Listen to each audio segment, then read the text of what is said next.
Hey guys, Ben here on the show, and the boys are in Long Island. We're trying to dial them up. Ben! There you are. There's Hope. Hey guys. What's up? What's up? You're up. Thank you, Ben. You're welcome. Jeez. Hold on. Battle stations. Okay, I think we got it figured out finally. Yeah, it's Opie and Anthony. Hey. And I guess we don't have to tell anyone, but we might as well, that this is going to be a very different show today. Yeah. First of all, Anthony and I are not even in New York City. We're on the outskirts of New York City. We're out on Long Island. We're out on Long Island. Want to thank the fine folks of WLIR on Long Island. Got to give them a plug today because we're broadcasting from their studios. Yeah. This is just, we don't even know where to begin. This is just unbelievable. At 9:15 this morning, I was getting ready to go on a train to come into work to do our show today. From Midtown Manhattan. And they completely shut down Manhattan, where no one is allowed into the city, which is just unbelievable in itself. A lot of people. Anthony, who lives in Brooklyn, could not go into the city. No, they shut down everything coming in. There was no way you were going to get in. So here we are on Long Island to attempt to do a radio show today. I don't know why. I was like, and I'm never getting home, by the way. I just want to let everybody know. Well, you could crash at my place. Because as I was driving in, I'm on the Belt Parkway, driving away from Manhattan, clear as a bell. I could do 90 because I knew there wasn't going to be a cop with a radar gun.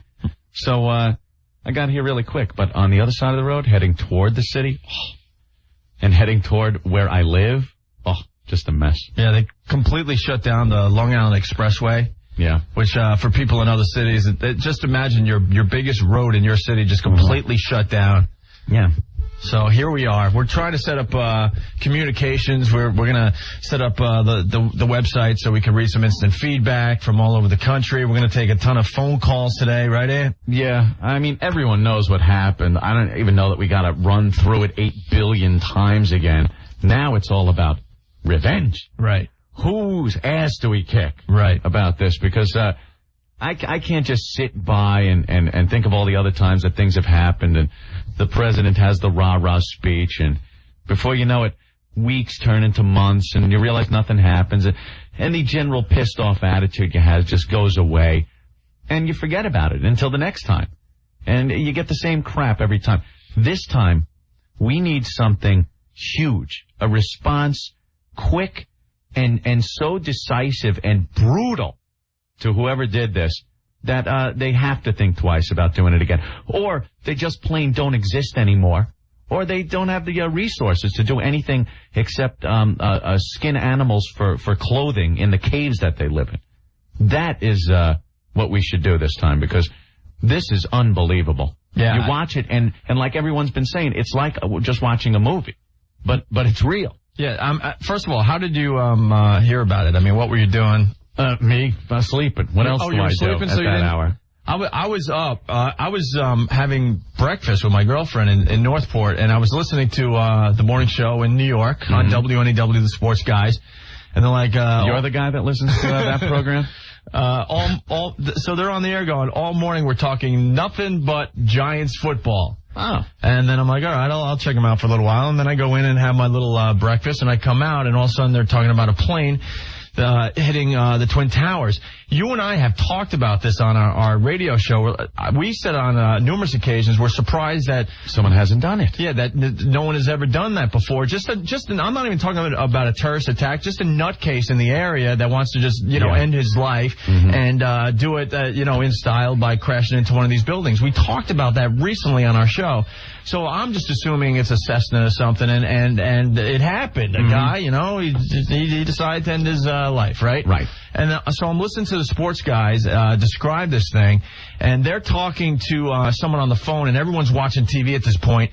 And I heard them live say, holy, I think they even cursed because it was just beyond belief. Yeah. Holy ass, a huge jet just crashed into the other tower. Yeah. Now, the first thought, and I'm not trying to make jokes today, I'm like, man, those guys need, ratings that bad that they're going to go down this road and come up with some wacky radio Right, prank. you're thinking it's a joke.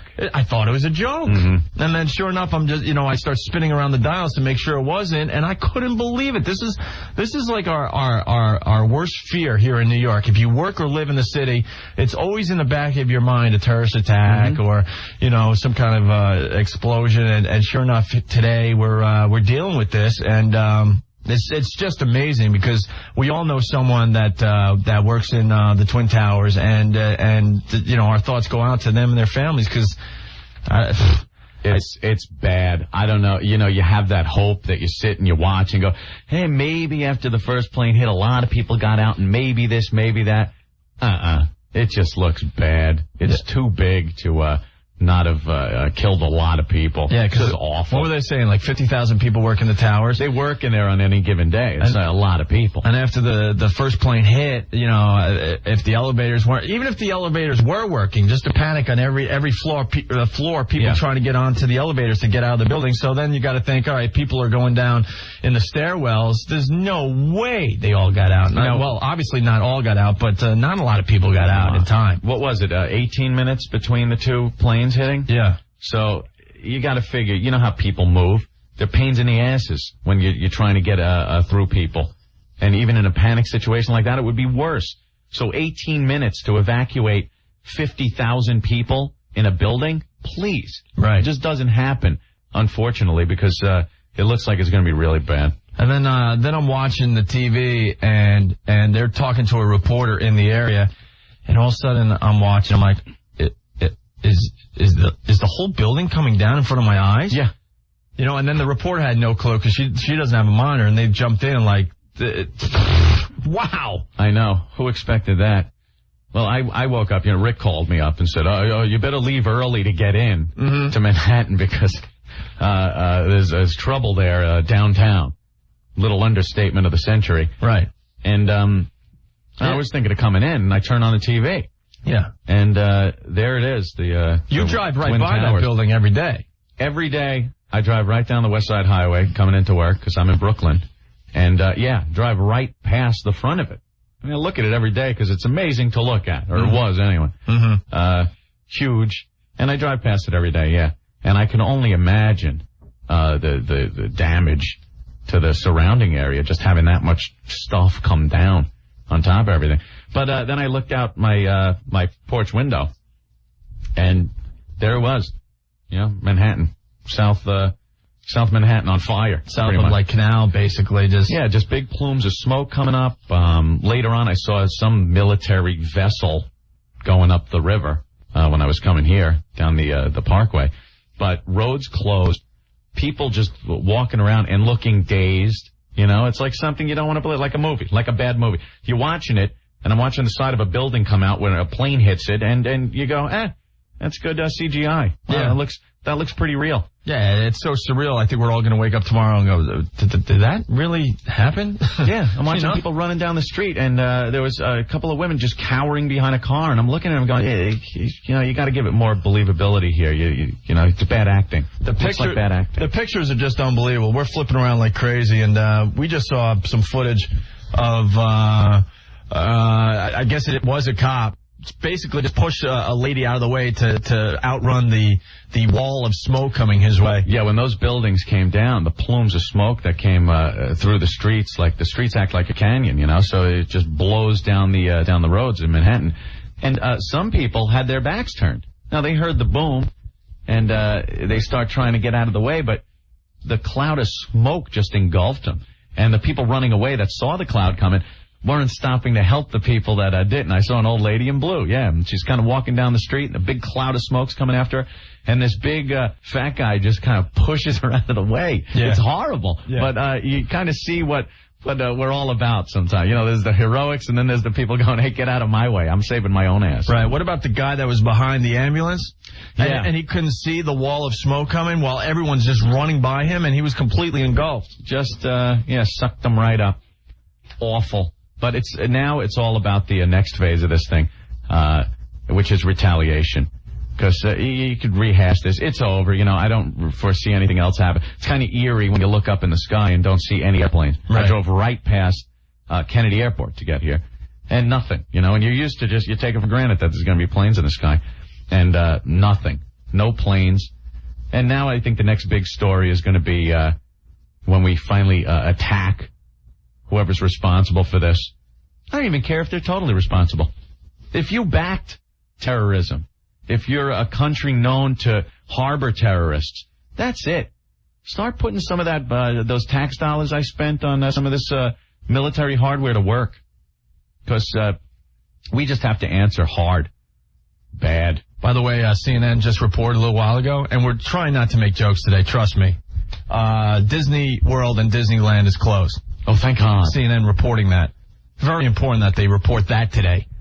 There's bandwagon jumpers that close things, I think, yeah. So if you're just tuning in, it is the Opie and Anthony show, and we're not in Manhattan. You can't get to Manhattan. You could barely get out of Manhattan. Did you see the footage of everyone just walking across the Brooklyn Bridge? Thousands upon thousands of people like it was the New York City Marathon? Yeah. Amazing. They're walking up the FDR Drive, which is just a huge road in Manhattan. And, no cars. They're just walking home. The mayor just got on and said, look, walk home. Walk home today. And these are people that commute in every day. So here we are in the studios of WLIR on Long Island, and we don't have anything. No, we're just here. I guess we're going to try to take a few phone calls and whatnot. Yeah, we finally hooked up the website. I think we could get instant feedback in a few minutes here. We got to get the web address for that. We should talk to Ben and Rick. Ben's back at the station. Ben. Yes, right here. What's going on, bro? Not a heck of a lot. It's just pandemonium here. When did you come in from Boston? I drove in from Boston last night. Oh, you drove? I drove, yeah. I got back in New York about 9 o'clock last night. Because I was wondering about that. I'm like, Ben's in Boston. Well, when the days go by, we're all going to know at least one person that perished. I'm telling you right now. Yeah, because the scope of this is huge. Just huge. They showed on CNN the track of, was that the first plane that hit the tower? I think it was the first plane, right? Yeah, it was leaving Boston, heading towards Los Angeles, and it goes on its normal track, because there's a bunch of websites where you can track the flights of aircraft. And you see it going on its normal track west, and then all of a sudden it just makes a sharp turn south. Somewhere in Pennsylvania, just as sharp as could be, turn south. It was over New York, yeah, upstate New York. Oh, it was? Okay. It turned south, and that you can assume is where these scum of the earth took the plane over.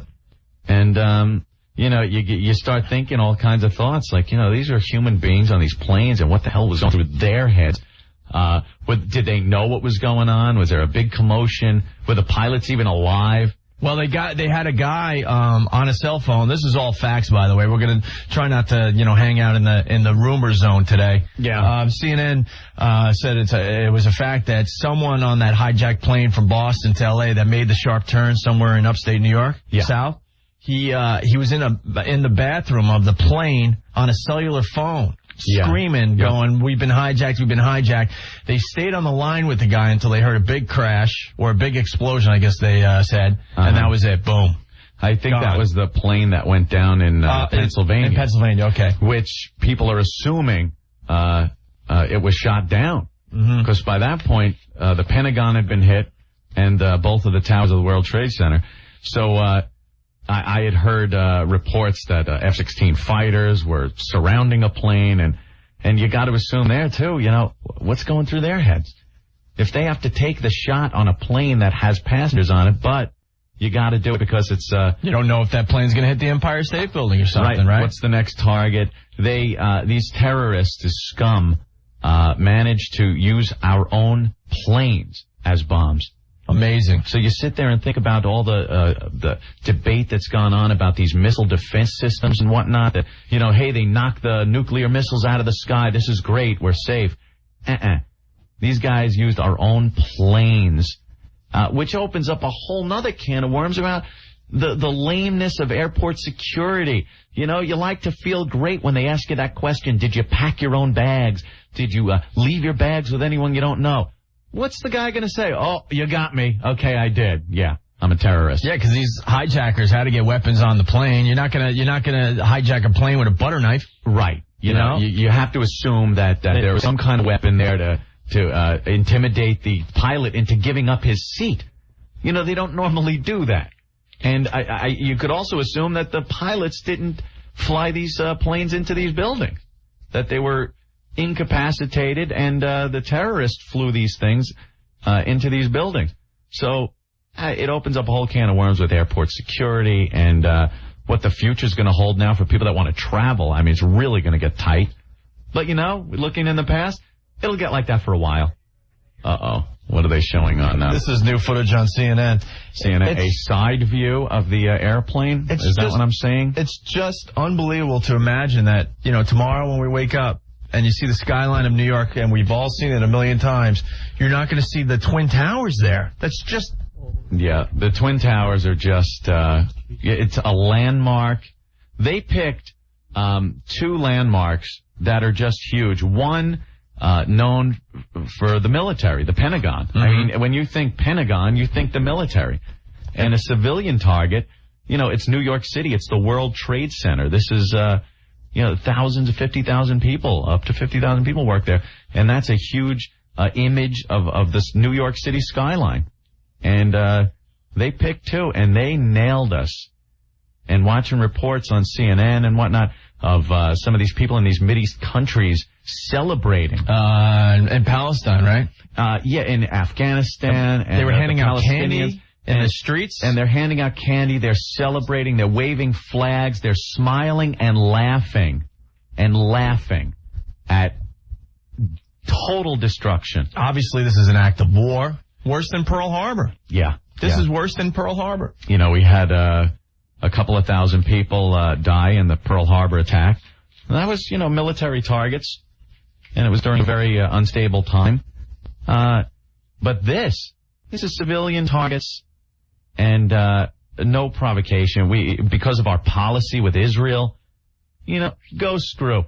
I cannot wait. I beg the president of this country to just wreak havoc on every country that's ever sponsored terrorism, that ever harbored a terrorist, to just not hold back. I'm in favor of some tactical nuclear warfare there, Opie. I don't care. Drop the bomb. Just clear them out so they can't even do this anymore. That's it.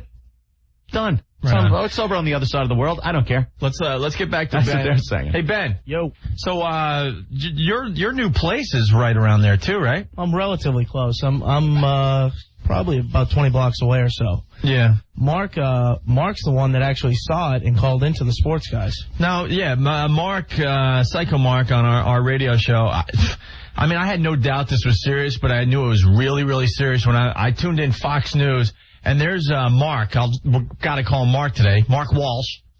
As serious as I've ever seen anyone in my life be. And I'm like, that's Mark? Yeah, I know. And he's like an eyewitness to this whole thing. Because what? His building is pretty much right there? He's really close. I mean, the great thing about Mark's apartment was you could look out and the World Trade Center is right there. It was the most amazing view. And he woke up this morning and in his room, you look out and he saw this thing happening and called in. And, knowing him, they thought he was joking around. And, wait, take us back. So was he getting ready for work or what? He was getting ready to go to work. And he actually saw the first plane hit? I guess he heard the crash and looked out and saw this whole thing unravel right in front of him. Right. Because like I said, he lives within a few blocks of where the Trade Center is. And he's just got a great view of the Trade Center, obviously. Yeah. Okay. And so he calls up the sports guys in New York. He calls up the sports guys, and at this point, it hadn't broken on the news. I mean, this is right when it happened. And Chris Olivera, one of their producers, is like, Mark, come on, this, it's not a funny joke. They thought he was joking around. Him, yeah. And, sure enough, it wasn't. And that was Mark calling in. Did he see the second plane, the 767? I think Mark saw all of it. Wow. And we talked to his boss at Fox, and he's down there. You can't get in contact with him because of his cell phone down there, but he's been down there, as you said, like reporting for Fox all day because you can only get so many people down there. Right. So that's what happened with him. Yeah, being from New York and living here, and like I said, I'm from Brooklyn, and I got a view from where I live of Southern Manhattan. And when I was driving in here, and I'm driving up the Belt, to look over at the familiar skyline of Manhattan, the Empire State Building, and the Twin Towers, and to just see smoke coming up from where the Twin Towers used to be, you can't even. It's not like it's like it's not real. No, what it is. No, and being from Long Island, I'll give you another view. I mean, I'm way out on the island, okay? I'm a good 30 miles from Manhattan. Yeah. I got on the LIE shortly because it was mostly closed, and you could see the smoke 30 miles away where I was. Just a huge cloud. It's like one of those bad movies. And the roads being closed, that's another amazing thing, with no one being allowed to go west off of Long Island, or to go south if you're in Westchester. They've closed these roads, and you see they've used everything, because a lot of the police vehicles are being used in New York. So there's huge garbage trucks and dump trucks and flares blocking the parkways and highways going towards Manhattan. And there's like a scene out of Stephen King's The Stand or something. You look and it doesn't seem real until till it sinks in. It's really not sinking in yet at all. It's just beyond amazing. Ben, are the phones ringing like crazy or what? Yeah, we got some calls coming in. We have Keith the cop is on the line. I don't know if you guys want to talk to him. Oh yeah, you want to go to him? Yeah, was he down there? Yeah, he's there. You want to go to him? Oh, definitely. All right, here we go. Keith.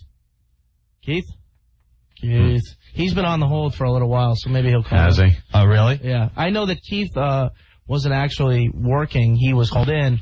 And he said, he got in, the LIE was totally wide open, he got in, but he's down there in the thick of things. We have a lot of friends in the NYPD and a lot of friends in the fire department, so. Yeah, and a lot of those guys are going through some tough times right now, too, because, they were right on the scene.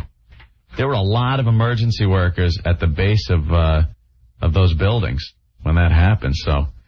Hopefully, plus the hotel. A miracle happened. No one has mentioned the hotel that. The Marriott's. One of the towers basically collapsed right on top of. I know. And another plane's down in Philadelphia or in Pennsylvania. That's the one in the outskirts of Pittsburgh, actually. Plane was a 747, flight 93 from Newark, and that went down in the woods. Now that, I heard the earlier reports that a 747 was surrounded by F-16s because it was headed toward Washington. So I wonder what the story is with that. We were listening to or watching CNN, and I think a lot of info is going to come from the black boxes and the recordings from the various towers that these planes had to go past. But do it tomorrow, Bush. Yeah. Do it tomorrow. Don't wait. Bomb something. It's so frustrating when stuff like this happens. I think his pop would have bombed something by now. I think Louis Block is going to call the show, Anthony, as well. Hey, Ben, you want to throw a couple phone calls on? Yeah, well, where do you want to go, Rick? Where should we go? Why don't we go to Bluto on line 2? Hey, Bluto on line 2. Some of the guys in New York are thinking here. Hey, Bluto. Uh-oh. Bluto. What a disaster. Hey, Bluto, what's up? You should just kill anybody whose name you can't pronounce who has a beard longer than 2 inches. Just pick a country. I don't care. Kill somebody. See, this is the frustration that we're feeling, man. Oh, my God, I wanted to throw up when I saw it this morning. And what was your first thought, Bluto? I couldn't believe it. I'm staring at the screen. I heard the sports guys. I turned the TV on thinking it's a joke, and there it is. And I'm sitting there live, and the second plane comes out of nowhere. And next thing I know, I'm like, the building's gone. It's just gone. I work 2 blocks from there. Yeah, we all know people down there. That's what, I mean. There must be 50,000 people there. But just how it escalated, it was just like, the first plane, I really thought it was just a Cessna. I mean, it still sucks, but I'm thinking, okay, some wacko, decided to take his life. And then the second plane hits. When that second plane hit, you just blinked your eyes hard and went, what did I just see? A 767 hits the Twin Towers. And then you keep watching, and then you find out the Pentagon gets hit. And then when they fell down, it was just... the whole news went silent. It just collapsed. What do you say? You're just watching going, all right, the plane's hit, but hopefully, because you keep hoping that, all right, hopefully they'll be able to fight some of that fire and they'll get the people out and stuff. And then when you watch the buildings just come down, it was like the only thing I could even equate it to is watching the Challenger explode. And then where you're sitting there and you're going... All right, maybe there's an escape thing or something, but then the realization hits that parachute. No, it's a disaster, and those people are just gone. And there were people that they knew the building was collapsing, and they panicked and started jumping out the windows of the Twin Towers. And then the Palestinians are cheering. Did you see that? Yeah, handing out candy in the streets, right? God, We're not like that. You know, I'm a little pissed off at CNN for even showing that. I mean... no, get us riled up. They should show it. It doesn't get us riled up in the right way. I'm ready to re-up right now. I'm ready to go back down to my Navy station and hit it again. I am so pissed. When I watch the buildings coming down, that gets me riled enough. Believe me. Yeah. We have to respond so strong that no one could even have the potential to do this. Just wipe them out. That's it. The end. All right, Bluto. Thank you very much. Yeah. Suck. Hey, Ben, throw us on with somebody else. All right, you know what? We should also mention the national number. I don't know if it's working because we've had problems, but we want to mention the national number, 866-2774-WOW. 866-2774-WOW, right. And, of course, in the New York area, 877-692-1027, all right? A lot of the reasons we never, in the past when we've had terrorism here, responded quickly and really strong is... There's all that political bull crap you got to put up with. You know, you don't want to piss off this country or that one or this. I think this is big enough where the politics of it is going to take a back seat to the sheer revenge of it, that we have to now respond in a way that will show these people that, you know, you're going to do something like this, we're going to hit you tenfold.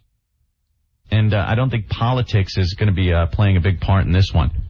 I hope not, anyway. I hope they don't pussy out on this. Yeah, all right. Hey, hopefully Keith the Capo calls, because he's pretty much at ground zero at this point, trying to do what he can as a New York City policeman. Ben, put us on with somebody else. All right, let's go to Eddie right here. Go to Eddie. Eddie.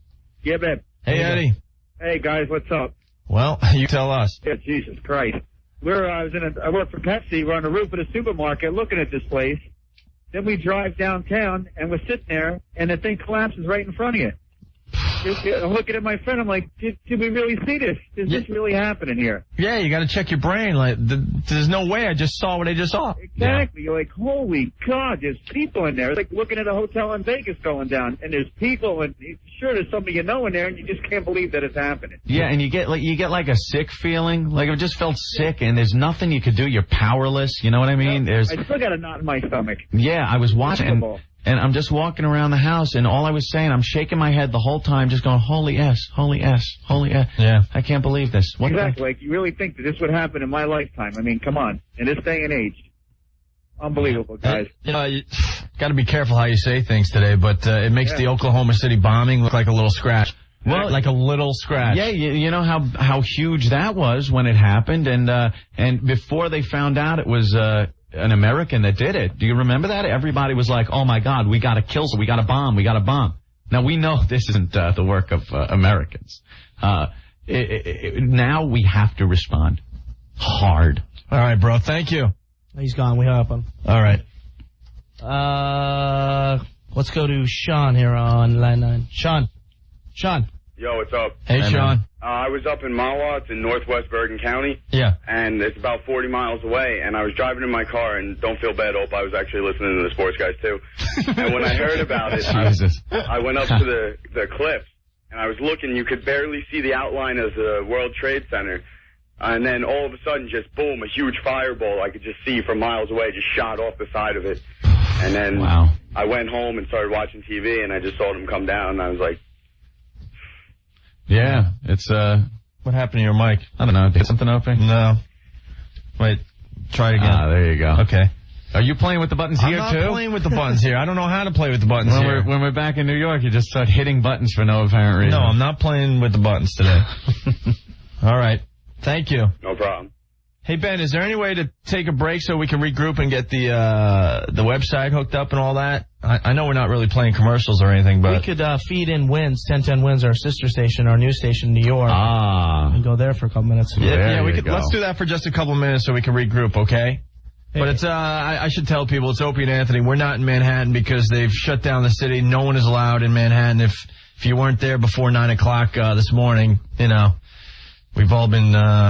sent home, basically. So we're in the studios of WLIR in Garden City. Want to thank them for helping us out because they really didn't have to let us broadcast from their studios today. Yeah, so cool. Thank you guys, we appreciate it.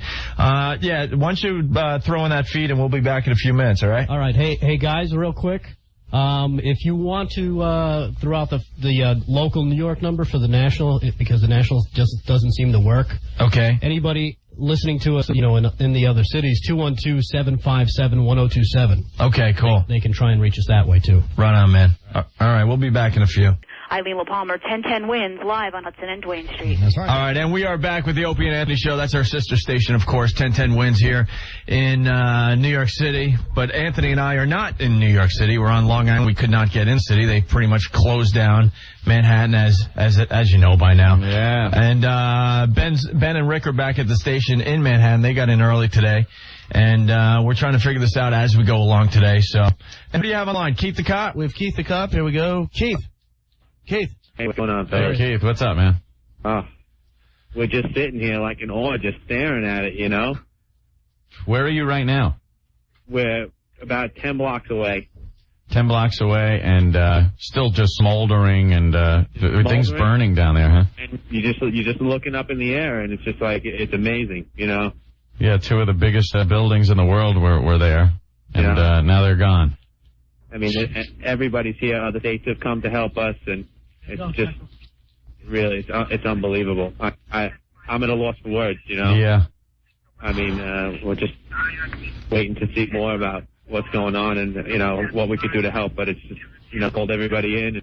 Yeah, the emergency vehicles I saw when I was coming out here to Long Island, coming in the other way, I mean, from everywhere out on Long Island. They were just sending truck after truck of emergency vehicles out there. Waking us up out of bed and bringing us in, and, you just sit and we looked at it and just, it's too incredible for words. So either you're just waiting for orders right now? There's nothing you can do at this point, or? We're basically just, going around the area, picking up, residual stuff that's going around outside of the area, and, having us staged inside. You got any word on injuries of any of the NYPD or any fire department? Or we know there are, but we don't have any facts. Yeah, jeez, man, that's too much. Where were you right when it happened? You were off duty? I was off duty. I was at home, and then they called us all in. So, I mean, it's just boring just to sit and just look at and see this is billowing smoke and nothing there. Now, are there fires out of control down there, or? Like I said, I'm about 10 blocks away. Yeah. I really don't know the heart of what's going on down there. Mm-hmm. Things are sketchy. Okay. But, I'll, if I have anything that I can pass on. I'm sure all of us will know a lot more tomorrow. Now, is there debris as far as you are? Not. Yeah, maybe, we're probably on the outskirts of it. Like that dust you're talking about, the volcanic dust? You've seen a lot of people walking around just covered in it. Right. Yeah, they're showing people on the TV that are just, their eyes are beet red, and they're covered in this white dust. The hospitals are just out in the streets. Hospitals, just the streets are closed, and they're just treating people out in the streets. They just showed Yasser Arafat, Opie, on the CNN, who also, him too, saying, despicable act, it's terrible. He's another one who should pay with his life. All right, gentlemen, I gotta go. Okay, Keith, if you find out anything, please give us a call. You're pretty close. Okay. All right, man, thank you. No problem. It's safe to assume, I guess, they're done with their terrorism here for the day, I hope. It's like, I hate reading, they're closing this, and these people have been sent home and stuff. They're done. They did it. They're long gone, Like locking up the barn after the animals get out. Yeah. Done. Oh, and here's some more footage of the people celebrating in their dirty country that will soon be bombed out, I hope. Damn, I hope so. All right, why don't we take more phone calls, because everyone has a reaction. Everyone has someone that works downtown. Mm-hmm. I finally got word that... most of the people that I know in that area, as far as family, are safe. Everyone is going through that same process today, trying to locate, family members and friends. Yeah. So, Ben, who do we have on the line? We got Matt from Washington calling in. Matt. Hey, guys. Hey. Matt, what's up? I just wanted to, first of all, say I love your guys' show. Well, today's not a day for that crap. I know that. It's the first time I've gotten through, but I usually go through the Pentagon. Today, for some reason, I was early to work, thank heavens, and because the metro stops right in the Pentagon. Phew, wow. And yeah, I mean, getting into the city, I was fine, and all the stuff was going on in New York, and then they evacuated us from our building. My building's right across the street from the FBI building, and it was eerie getting out of there. I mean, you're walking up. I live about 20 blocks up from the Pentagon, and as I'm walking away from the Pentagon, you can see how black the charred side of the building, and it's just. How insane is it that they were able to hit the Pentagon? Well, have you ever been down here? Hell yeah, many times. Okay, Flown in. But National Airport is right there. Yeah, so, yeah. It's a pilot makes an error, and in a plane that big, you're there at the Pentagon. I mean, yeah. So I've also heard reports that a fighter jet was following that plane. So, really? And I also heard another fighter jet has brought down a Learjet, not shot it down, but escorted it down. I haven't heard anything about that. Yeah, and possibly the one in Pennsylvania was shot down. Well, yeah, we'll find out in the coming days. Yeah. It's just amazing. They use, like Anthony said earlier, our own planes. Our own planes. Again. Who would have thought that this was possible? Right. Maybe one hijacker, maybe two. Mm-hmm. But we're talking at least 4? These are 4 planes, our own planes, American and United. I guess that was a conscious decision they made there, too. Things you take for granted. You look up, they're up in the sky all the time, these planes, hey, who cares? You don't think they're going to crash into our buildings. You think about, they're going to take a boat maybe, like they did with the coal and go into the side of one of our military vessels or something. Or maybe a Ryder truck or... Yeah, the Ryder truck full of a fertilizer bomb or something. But, these are our own planes. And now, how long after the World Trade Center bombing in 93 did you always look at the Ryder trucks, right? Mm-hmm. You always looked and went, oh, gee, a little suspicious there, Now, you hear a plane going over and... these guys have succeeded in doing what they do. They're terrorists, and their job is to instill terror in the people. And now, the thing you've taken for granted for years, a plane flying over, is going to give you that uneasy feeling like, hey, this is exactly what those people heard before it smashed into their building. And at any given time, you see a plane in the sky if you're in Manhattan. Yeah. Guys, and my roommates are all police officers down at the Pentagon.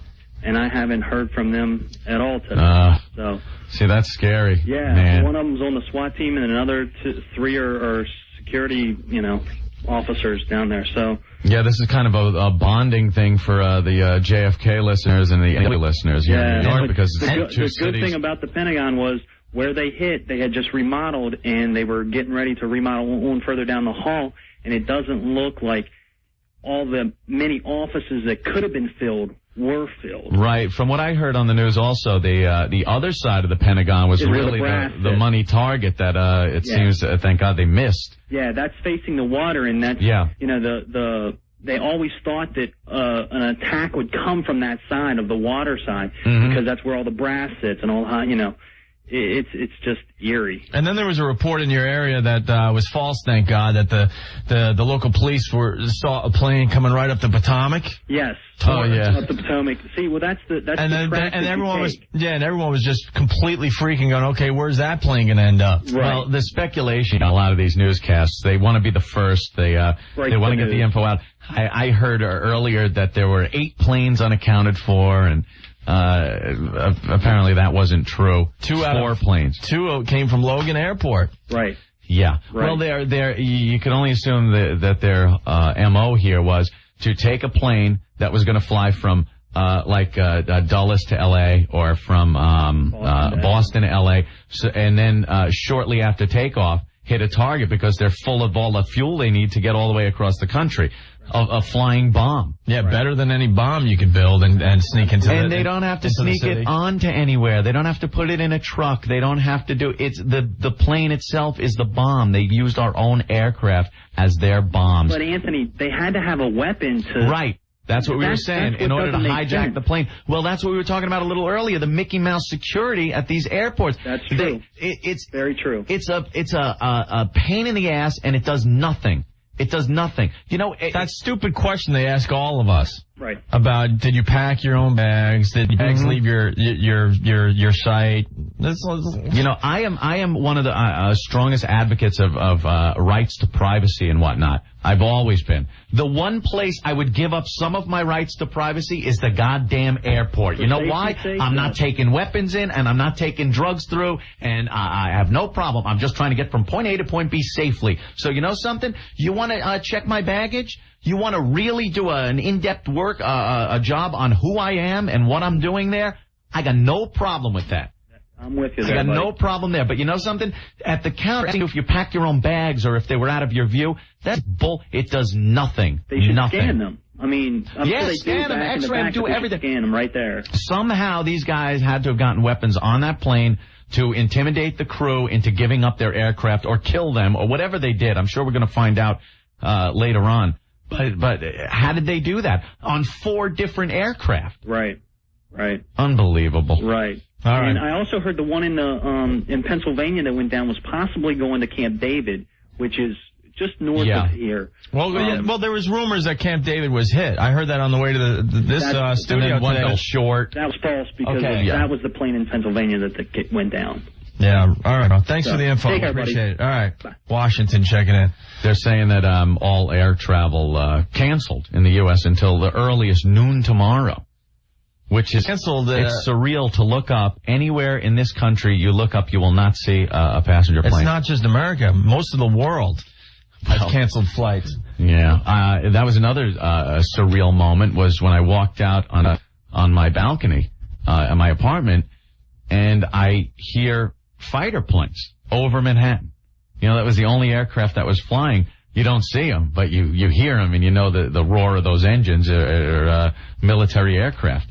Oh my God, we've reached the point where we now need fighter aircraft over New York City to protect it.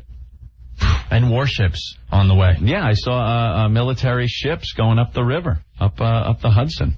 All right. And who do we have? Pete Radovich is on 6 with something here. Let's plug him down. Pete from, I believe, CBS Sports these days. Yes. Hey, Anthony.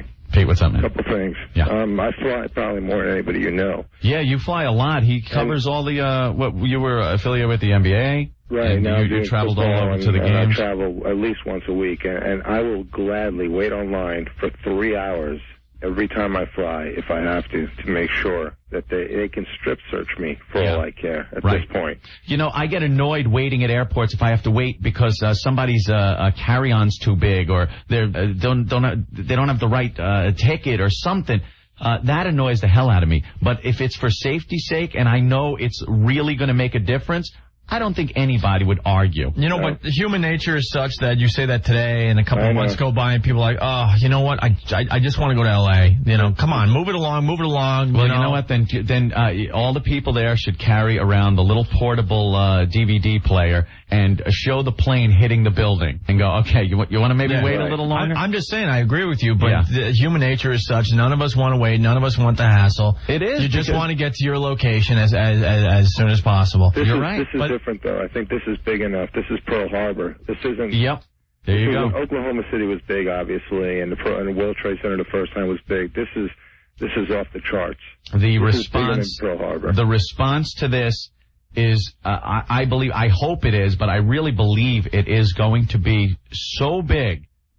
I think it's going to make the Gulf War look small compared to what we have to do now to respond to this. And speaking of war, you guys know, during the war in Croatia, I visited my family and visited a friend on the front lines. I've actually witnessed war. Yeah. And for the first time in my life in America, I mean, I'm out in the suburbs. I wake up and I see this on TV, and then I walk out of my yard. I look up in the air and I see 4 military helicopters fly by, and I'm thinking, this is war again. You're thinking, which country are you in? Right. I mean, I've seen it. You've seen it in your homeland. I'm telling you, I'm having flashbacks. This is if Americans don't know what war is. See, this is war. You're right. Everybody has that little emotional moment watching stuff like this, and you know, when I was coming in, I saw South Manhattan just smoldering, and it was an act of war. It was a bomb that went off there. I don't care. It was a bomb made out of an airplane, a jet. It was a bomb, and you see southern Manhattan burning, and a warship in the river. And then you look, and there's the Statue of Liberty right out there and it's just, you realize, oh my God, we're at war here. Yeah. I'm in suburban New Jersey, and I'm looking at war, military helicopters flying by low. Yeah. You look at the footage on the news, there's refugees that could be from anywhere in the world, Sure, they're dressed a little better, they're carrying their briefcases, but they're no different. They're people that have been displaced by a military action, and they're walking home, just like you would see anywhere else. Yeah, well, guys, you're doing a nice job. I'm enjoying listening. Do continue, and I'll see you guys soon. All right, Pete. If you have anything else, give us a call, because we're just kind of making this up as we go along. Well, I'll tell you, you're going to hear hundreds of little, just personal stories. I can tell you right now. I know you guys know Jim Bell, who worked with us. Yeah. He's actually flying home from Europe this morning. Oof. And I called his wife, knowing that, and she said that he called her once he landed in Canada, so they diverted him to Canada. The idiots on the plane, the pilot actually announced to the passengers what had happened while they were over the Atlantic. Oh man. My God. Can't you just say, hey, I'm in the mood for some Canadian food? Right. Or something. How about some Canadian bacon? Yeah. She was pissed. I mean, she was telling me. I mean, I haven't spoken to him yet. He's still on the plane in Canada. They won't even let him off the plane. But he was actually in midair over the Atlantic, and the pilot came on and announced that two planes had struck the World Trade Center. So, I mean, you're going to hear stories like that. There's going to be a million different little stories. There are personal stories, but, I mean, it's Pete, all bad. Pete, I just flew home from Athens last week, and Ant and I were telling the stories on the air, that helpless feeling you get just in general being over the Atlantic Ocean. And then Could you imagine? No, not at all. Could you imagine having to listen to that? No. I mean, and I was, when I came in, we took our vacation at the same time last week. And you come in from Florida, and I was coming into Kennedy Airport, and you pass by Manhattan, and you always look out and just you're amazed by the view. I don't think there's many cities around the country that when you come in a jet that is so impressive as Manhattan. And to just imagine that part of that skyline was just destroyed by terrorists is amazing. I just pray that in the next few days I don't have to attend a funeral, and the same goes for everyone that's listening. I just think that the odds are against it, but we've all been personally affected by this. You'll see. People from high school, college, or anyone from the New York area. I mean, some way, unfortunately, you're going to know someone who was involved. Hopefully not to that degree. That statement just gave me the chills, Pete. Thank you. Well, it's but you're right. You're right. I don't know. I'm telling you, morning, I'm sitting out, I cry, scream, I have a headache. It's just, you know what I am? I'm so pissed off. I'm pissed off, but it's also a feeling of helplessness that, you're watching this and there was nothing you could do about it. There is nothing you can do about it. I keep going into detail, imagining what it might have been like on the planes and those bastards that were just probably smiling as they drove these planes into the sides of these buildings. It makes me sick. And again, as we watch here in the studio, one of the towers just crumble into the ground, and you sit and watch, and it pisses me off. The only thing I have is it took from the first plane's impact to when the first tower collapse was over an hour, I think. Yeah. So I can only hope that anyone that was on the floors beneath. Well, Pete, that gave people a chance, but you know what? Yeah, that's a long time. That's a quick hour though when you have to walk down all those flights of stairs because the elevators are either packed or not working. I'm sure they weren't working. Unfortunately, I'm sure a lot of people were able to escape, but I don't know, man. A lot of emergency workers too. Those guys. An hour, so I'm hoping that most of the people did have time to get out. That's my only. A lot of emergency workers, too, are going in there. Right. We're going in looking for people to make sure that people got out. And, you can only hope they were called out before the buildings collapsed. Yeah, what amazed me about this whole thing is how easy it was to do. Yeah, and incredible. It's like, didn't they have a clue? Usually they have a clue when something, is in the works with these terrorist organizations. Here you go. And I'll get on my soapbox once again with this. We went through 8 years of prosperity here in this country. Everybody was in the stock market. A lot of people made a lot of money. Relative peace. when Clinton was in office, no one noticed that the ball was dropped as far as things like intelligence goes, and the military, and things used to be in place that would catch stuff like this before it happened. You'd get an inkling of a terrorist group getting ready to do something. And something of this magnitude, there should have been some smell in the air that something was brewing. But we all did nothing. We were very happy here in this country. And the administration that was in office 8 years, Clinton and his pals, and I'm not pointing the finger of blame here, because the terrorisms are 100% responsible for this. But there should have been something in place over the last 8 years that could have detected that something was happening and dropped the ball there. Well, and that's going to be addressed. Yeah, that'll be addressed probably in a few days. Obviously, the concern. Why? How could a terrorist organization organize something? A lot of people have to be involved to pull something like this off. It isn't 4 guys going, hey, you get this plane, I'll get this plane, and we'll crash it. It takes a lot more people that either remained quiet, or there wasn't enough intelligence in place to weed out any inkling that this was happening. So we got to step things up there, I think.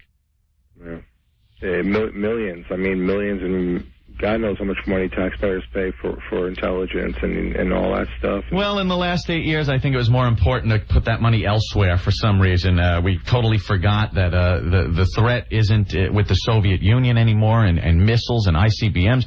It's with things like this, with small boats going up to our ships and people in our own planes now crashing into buildings. I mean, we got to put things in place, intelligence that could weed this out. And you're right about the bastards. They waited for the L.A. flights, the California flights. They'd have plenty of fuel. Full tanks of fuel, yeah. Exactly right. All right, Pete. All right, guys. Thank you. Take care. Pete Radovich from CBS Sports. Who do we have on 7, Rick? Al. Hey. Al.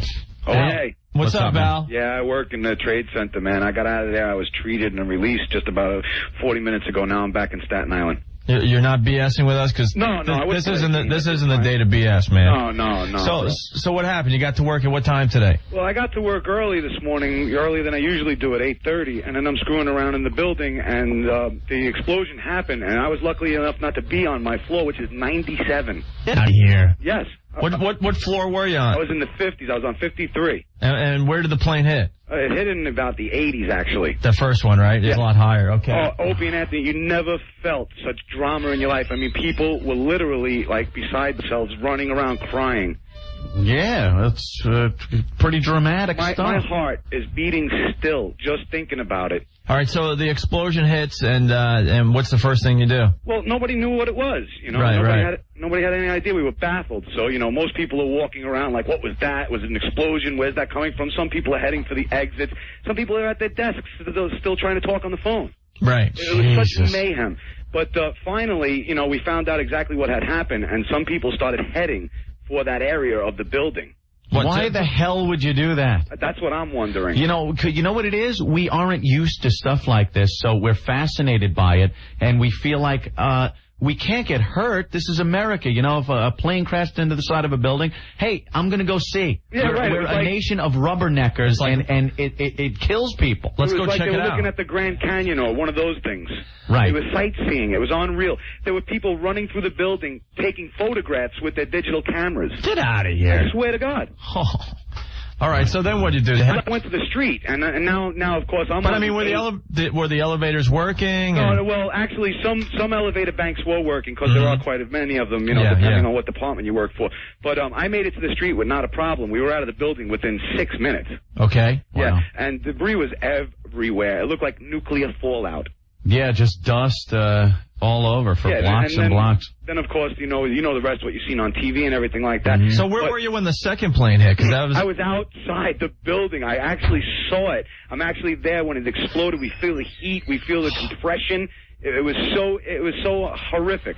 Horrific is the only way I can explain it. The worst nightmare of life. And people just screaming everywhere? Yeah, now what I want to get through to you is that all the people who made it and went to treatment centers, they're full of debris and dust. I have a contention that's asbestos filled. That's why I'm calling your show. Anybody leaving for home, You must take off the clothes you're wearing and put in plastic bags before you infest your family. They're going to come out on the news with reports that inhalation of asbestos particles have been imminent.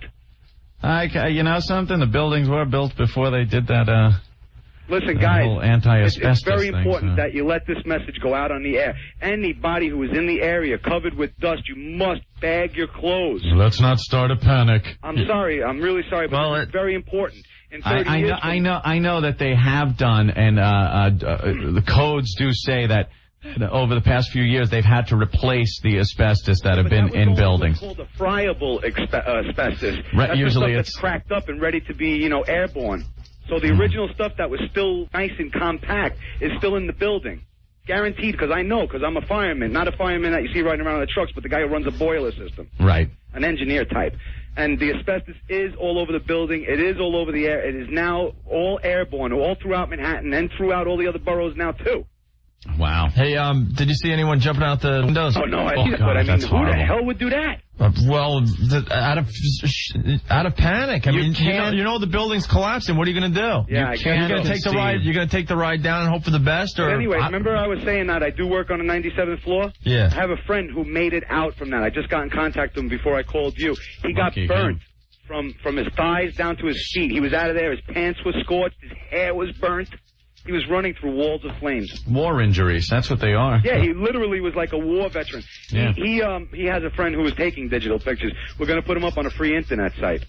All right. For free. I'm not trying to plug anything. No. Well, okay. All right, someday we'll be interested in that, but right now we got to move on. Much. Dudes, listen, the asbestos thing, most serious. I would not kid about that. Well, anybody in the building covered with debris, bag your stuff and take a cold shower first.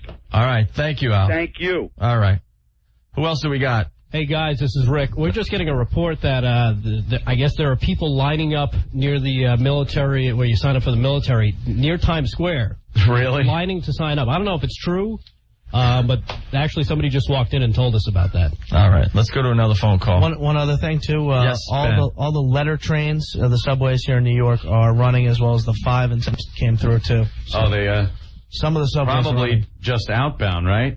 That's all they got. This comes down from winds. I couldn't imagine anything inbound to Manhattan. Yeah, and again, for the affiliates that can't reach us on the national line, you can call us in New York at 212-757-1027. All right, cool. Let's go to another phone call. I had just had dinner a while back at the top of the World Trade Center. There was a great restaurant up there that overlooked Manhattan. Window of the world. Window of the world, yeah. It's so weird you're talking about it in the past tense. I know. It's just amazing. amazing. You can't believe it. It's such a fixture in New York. If you're in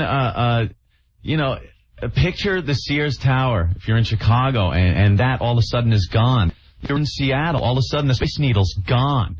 You know, you're in St. Louis, the Arch, gone. I mean, landmarks, city landmarks. This is probably one of the most famous buildings in the world. And in New York, it's a major landmark. You drive past it all the time. And now, it's not there anymore. Picture it, just take the biggest, most famous building in your city and imagine it's been blown up. All right. Too much. Who do we have on the phone? We got Steve. Steve, you're on the show. Hey, what's going on? Hey, Steve. Sad day, sad day. Yeah. Rick's news is pretty funny, though, because I've been saying all day that I'm ready to go sign up at this point. Hold on. Wow, look at these people just running. Yeah, it looks like the running of the bulls. Yeah, I know. There's people just running through the streets in panic. It's just so, we're just getting more and more, a brand new video, and that's an amazing shot. Just thousands upon thousands of people running up, who knows, could be, I don't even know what road, I can't really tell, but, could be Broadway down. I was going to say maybe Broadway, but just running Manhattan. away from the wall of, look at that. It's like, it's the only way I can describe it. It's like the New York City Marathon. When you see those shots where, there's so many people that you can't really run yet, so you're kind of walking fast. So. They've closed the borders with Canada and Mexico. Aren't they supposed to do that anyway? Jesus Christ. All right, who's on the line? Hey, guys, we actually got Gary Ackerman. Gary Ackerman. All right. He's down. Gary. Hi, how are you? Gary, what's up, man? Man, this is the largest single tragedy in the history of our country. Absolutely. It is unfathomable and unthinkable what's happened here, and there's probably many more than 10,000 people who've perished today. Oh my God. And right now it's kind of surrealistic, looking and listening to all this and hearing it described like in a distance through fog. And as soon as we start getting more details, there's not going to be a person who is in this city, who is on Long Island, who is in the state of New York, or in the country, who's not going to know somebody who was killed today. Yeah, that is a huge number. This is a day just like Pearl Harbor was. I mean, yes. you got to understand the scope of this. It's huge. We've had our brushes in the past with terrorism, of course. A lot of the times it's military or I hate to say it, but, we don't feel as bad when maybe it's 5, 6, 10 people that lose their lives. We kind of shut ourselves off to that. But something this big affects everyone in the country. It's huge. This affects the entire civilized world. First, it's going to affect us personally because these are going to be real people pretty soon, rather than just whoever was there and we don't know who. Right. It'll be real people. This place was leveled. I mean, you have to look at all that steel and concrete just melted down. They're never going to find 1% of the remains of people that are lost there. Not to mention the passengers of 2 aircraft. That were in this wreck. I would suspect more than 1,000 people who were just on the planes perished, and this is going to be a much larger number than that. So what do you think the response should be, Gary? Well, we have to really take stock of the situation. I think we've all pretty much come to the conclusion that this is a terrorist attack by a fundamentalist or several fundamentalist groups, probably one group. Bin Laden.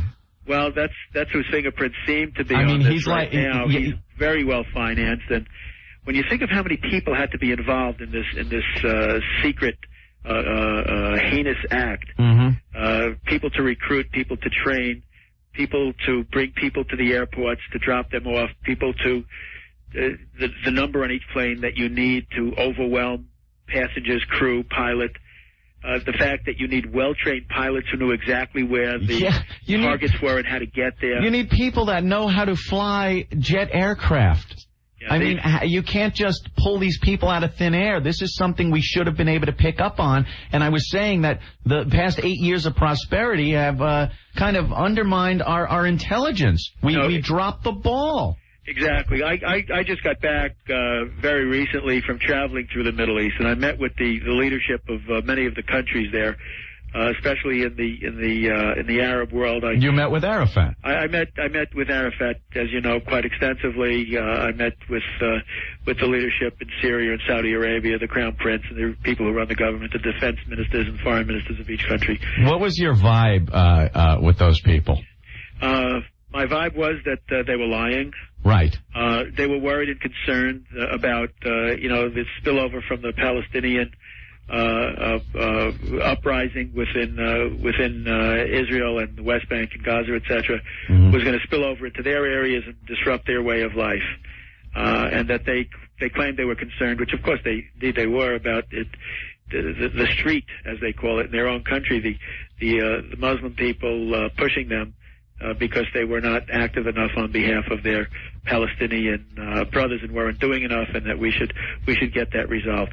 There are people who don't want it resolved, and these are the people who don't want it resolved, and that's really what that's been all about. How do you respond to that? Their whole power base is based upon this never being resolved. Oh, exactly. When stuff like that, that's when they're noticed. That's when they get the press, and that's when they get a little more power. They get tremendous power. They talk directly to the Almighty. They're the only ones who know truth and justice, and everybody else be damned. Right. And they can do these vile and heinous things. I mean, this isn't a military target that they picked. No. This is the classic act of terrorists, to strike fear into the hearts of innocent civilian people, to stampede a population, to cause them to lose their national resolve and their will, and to back off. And this is why they hate us, and they hate the Israelis as well, because we have shared values that they don't share. Right. And we just have to know that regardless of our political affiliations or personal philosophies, we have to stand as one now. Right. You see bipartisan support of the president now? I've been trying to help lead the charge on our side. We have one president, one commander-in-chief. He's going to call the shots. We're going to follow. We're going to explore, all the things that we have to do as far as the policy and the security breaches or whatever or the intelligence lapses that might have taken place. But we are going to stand behind the national response to this. And our first response is naturally trying to see how many people we could save here, if any. I mean, it doesn't look good. Well, I hate to say this, but I think we're going to spend a lot of time cleaning up 8 years of neglect on the part of the Clinton administration for letting us get so relaxed with intelligence and the military. This is the same. This is the same administration that gave the Chinese their rocket program, Gary. I think that's unfair, and I think that the thing we have to do is avoid starting to say whose fault this is. No, I know whose fault it is. It's the terrorists' fault. I'm not saying that. I'm just saying it wouldn't be fair for me to say that they dared not. While Clinton was president, they waited for, he doesn't eat from Shinola, and therefore can take and I won't take a cheap shot like that because I don't think that it's right. We're going to stand behind the president. Our military has to be strengthened. Unfortunately, we've blown the whole national surplus on giving everybody a lousy $300 when it should have been used for the defense. But that's beside. We have to stand as a people and not bicker over this and try to get political gain for one party or another. Gary, what does the president do and when? Well, the president has to be thoroughly briefed, and I think that everybody's trying to figure out what happened. This isn't something like you just turn to the back chapter of the book and see what the answer was. We have not received full briefings yet because everything is in a state of progress and trying to figure out what happened and how it happened.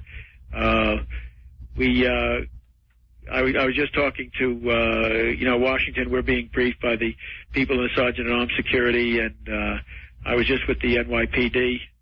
I went down to, from Queens, they took me over to Port Washington, where we loaded a bunch of EMTs, emergency medical technicians, onto ships. Yeah, a lot of Long Island emergency equipment going to New York City. To bring them into the city by boat.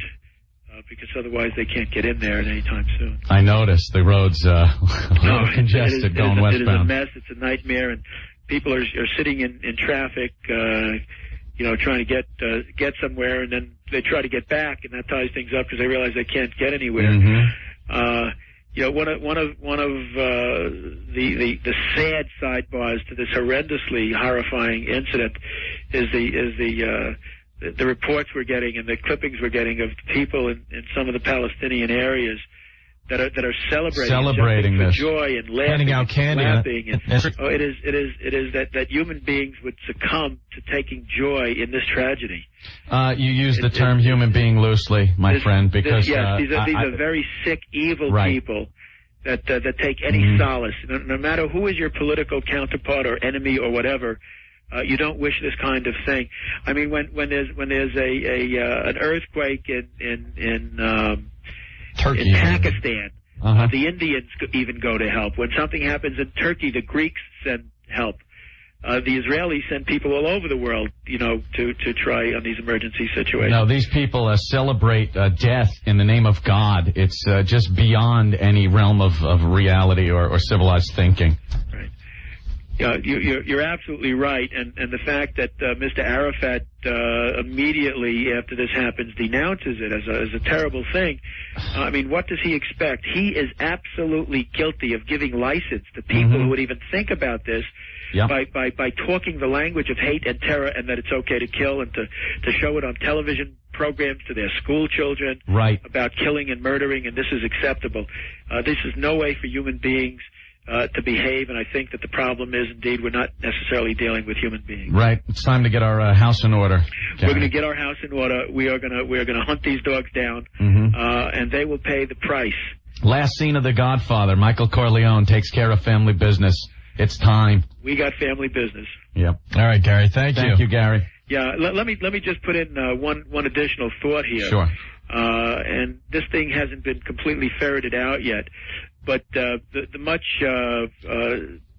heard about conference against racism in Durban, South Africa. Yeah, that was a farce. Where the Arab world had gotten together.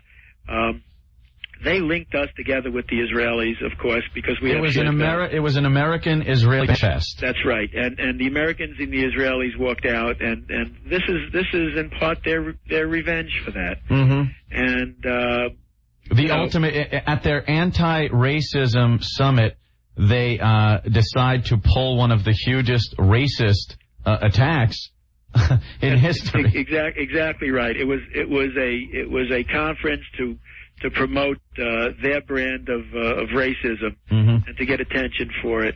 And this is the fruit of their work. The free and civilized world cannot tolerate this kind of thing. This is an evil that exists, and this evil will not be allowed to stand. Thanks a lot, Gary. Keep up the good work, guys. All right, Gary Ackerman. Thank you, Gary. Hey, guys, we got Louis Black on the line. Oh, I don't know if I could deal with him today. Hey, one other thing, too. They're coming across CNN here. We got it on the studio that there's another building down in that area on fire. Building 7 in the World Trade Center, is burning. And it's ablaze, right. Okay. You guys too much. Let's talk to Louis Black from The Daily Show on Comedy Central. Louis. Hey, guys. Hey, Louis. How we doing? Jesus. Unbelievable. I just was listening to Gary. It is unbelievable. I mean, what's truly unbelievable is I wake up this morning and go into the shower. I'd finally get an apartment building that has a view. Yeah, right? Look at Lewis's luck. And it would be, great, I get to view this. Carnage. But I get up to go, I mean, this is the way things are, because you live your life. You get up, I'm going to take a shower, I'm going to go see my shrink, for obvious reasons. And walking around, and the window's wide open, and I don't notice it. You didn't even notice? I was looking at, because I'm looking at for part, I've got a window that kind of spans around, right? Yeah. So I'm looking at the water, I'm looking at the boats, walk away. And it wasn't until, I had the TV on, and I went, Jesus. And then you look out the window, and it was unbelievable. A friend of mine was in Brooklyn, who I talked to and saw this. I don't know how you handle this. I mean, because I'm sitting here. I was looking at it but saw the plane hit it. Wow. Hit the second building, standing in Brooklyn on the street. Well, the thing is, everyone was looking in that direction because it's not every day you see the World Trade Center on fire. Yeah. So everyone was looking in that direction. So a lot of people did see the second plane hit it. Yeah. And at that point, you're amazed that you're just looking at the World Trade Center burning. But then when you see another plane hit it, you rub your eyes, open and close them a few times, and then just curse like, what the F did I just see? Yeah. Because it really does, it's... The toughest thing is that the only thing that comes close in my experience is Kennedy being shot, in the sense that everything changes. Right, as a country, right. Everything changes. Yeah. And and you can say, well, the Kennedy thing may not be a big thing, but it was, because it was like, well, if you can kill any schmuck can kill the president. Right. We're in a different ballpark. And this was like if they can do as you were saying, I mean, this is, I could see a Cessna, okay? Right. Yeah. I can understand that. I could see somebody taking off from Hackensack. We've talked about that on the show, Louis. Yeah. We were surprised that no one has done that before. Hey, I hate my life and I happen to be a pilot. Yeah. What was that? Initially, when I saw the building burning, I thought that's what it was. I thought, okay, great. Yeah. And then that's all that's left. But it was how many? It's 1, 2, 3, 4. Yes. Louis, I'm sorry. We're just looking at ABC News. They have a new video of the World Trade Center. All that's left, the front of one of the towers, is all you can see. It's like a scene out of Planet of the Apes. Yeah. Now the thing is, the only thing we really know about terrorism, aside from the real life experiences we've had, have always been the movies. So you always thought, all right, I watching the movies and they make an A-bomb or something and they bring it over here, or they have a bunch of troops that come across from Mexico and take us over. When you think that you look up at aircraft and now it's a potential weapon, a jet plane now, you look at it, there's a potential terrorist weapon. It changes your thinking now. Yeah. It changes your everyday walk through life thinking. Who would have thought that this is the way it would have happened? You know, because I think that's what I meant. Yeah, by movies, you're just. But I mean, you know, when you work and live in Manhattan, it's in the back of your mind that eventually something really bad is going to happen. I mean, 8 years ago with the World Trade Center, that was pretty bad. But it's always in the back of your mind. It's going to be a little worse next time. But I don't think any of us thought it would happen in this way with our own aircraft. It's just amazing. Yeah, and it's also you know, this mentality that you learn. You know, and it's a hell of a way to learn it. But the mentality that you learn when you go to, you know, if you go to Europe, you know, and you realize that these people have all been bombed. They've dealt with this for many years. We were always like, you know, how could this happen? Well, we got in this state of, how do you train? You know, I don't have the energy to get through the day. Right, okay? And now to deal with this. How do they train 4 pilots? I mean, or however many other people. Who knows how many there were inordinate project. And that's what I'm saying. You can't just do this without a lot of people being involved. You can't just grab someone and put them behind the controls of a 767 and have the pinpoint target. This is something that went on for quite some time, and we were not aware of it. Yeah. We had no clue this was being planned. And each plane had more than one guy to take it over. It had to. Yeah, you can't just have one guy. You can't have one guy. The other thing... You know, and the other thing you learn, too, is another friend of mine said today quite aptly that, you know, because I travel, I'm on an airplane all the time. Yeah. And you know, and I go through security, and, you know, about every second time, you know, they actually check me for you know, they check your bag where they see if there's something on it, where they do this thing now, they take a piece of paper and touch your bag and check it. Right. And you kind of look at it, and you know, it's like, there's a sense of it, as a friend of mine said, it's like they've got the checkers from D'Agostino working this. Yeah, exactly. It's bull crap security. It is, and it has been, and I've always kind of wondered, you know, shouldn't we, you know, when people would stop me, I'm like, you know, and people get irked, you would get irked, and I go, you can't what are you, nuts? Yeah.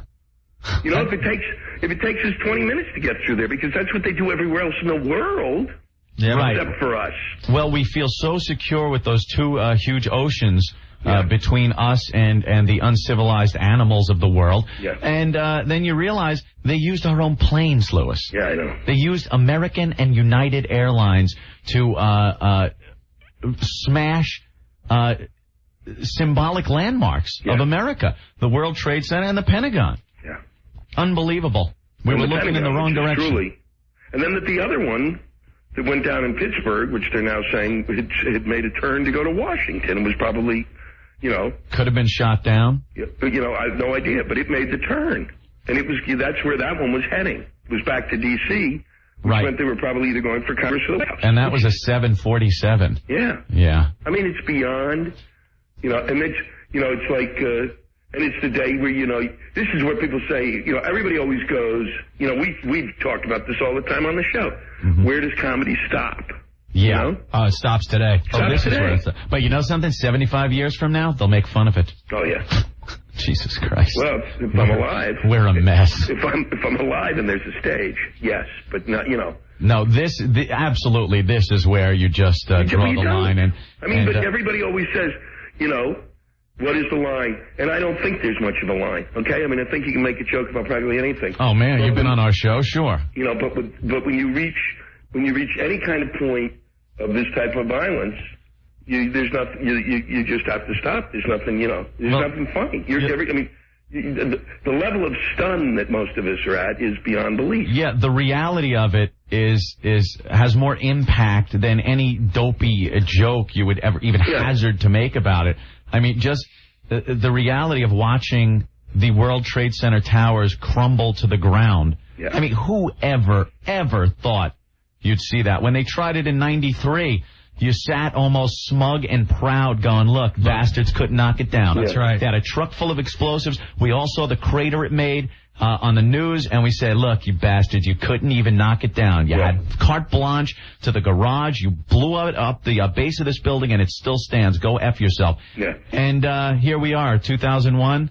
They used planes, our own planes, and to watch them, both of these things crumble to the ground was just like you felt beaten and helpless and pissed. Yeah. And And the thing is you just, you know, and everybody's just watching because all you want is like, you know, how do you pull something like this off? I mean, one plane I understand. I could get that. I could. Yeah, we said that earlier. It's one I get. Four, I'm beyond how. No, you need to conspire with so many people to pull this off that we should have gotten an inkling that this was going down. Yeah. We've failed over the last, like I said, over the last 8 years. We had a lot of prosperity in this country, and we kind of put off things that we didn't want to think about. Yeah. You know, the Soviet Union crumbled. Great. You know, that's wonderful. That doesn't mean we don't have to turn our intelligence binoculars somewhere else. And this is where we have to look. Well, the thing, you know, the other thing was is that how, you know, once the thing that I didn't understand, you know, and God knows, you know, you'd think, you know, that I'm the commie pinko of the group.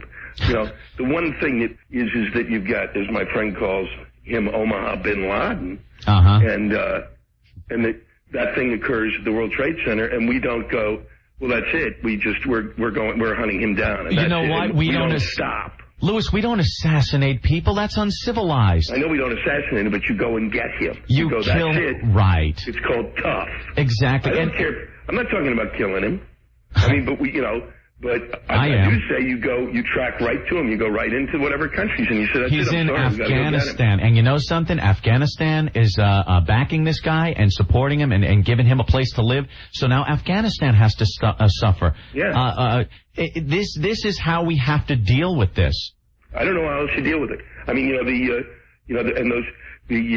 were talking about the Palestinians. I mean, these guys are, you know, I would say, but when I saw it, my immediate reaction was it's got to be the Palestinians because they're the ones basically who were in the most sense of rage. Right. And so, you know, but if you do it, you don't celebrate. You know? Oh, they are just partying in the streets. They're in the streets, Louis. You know?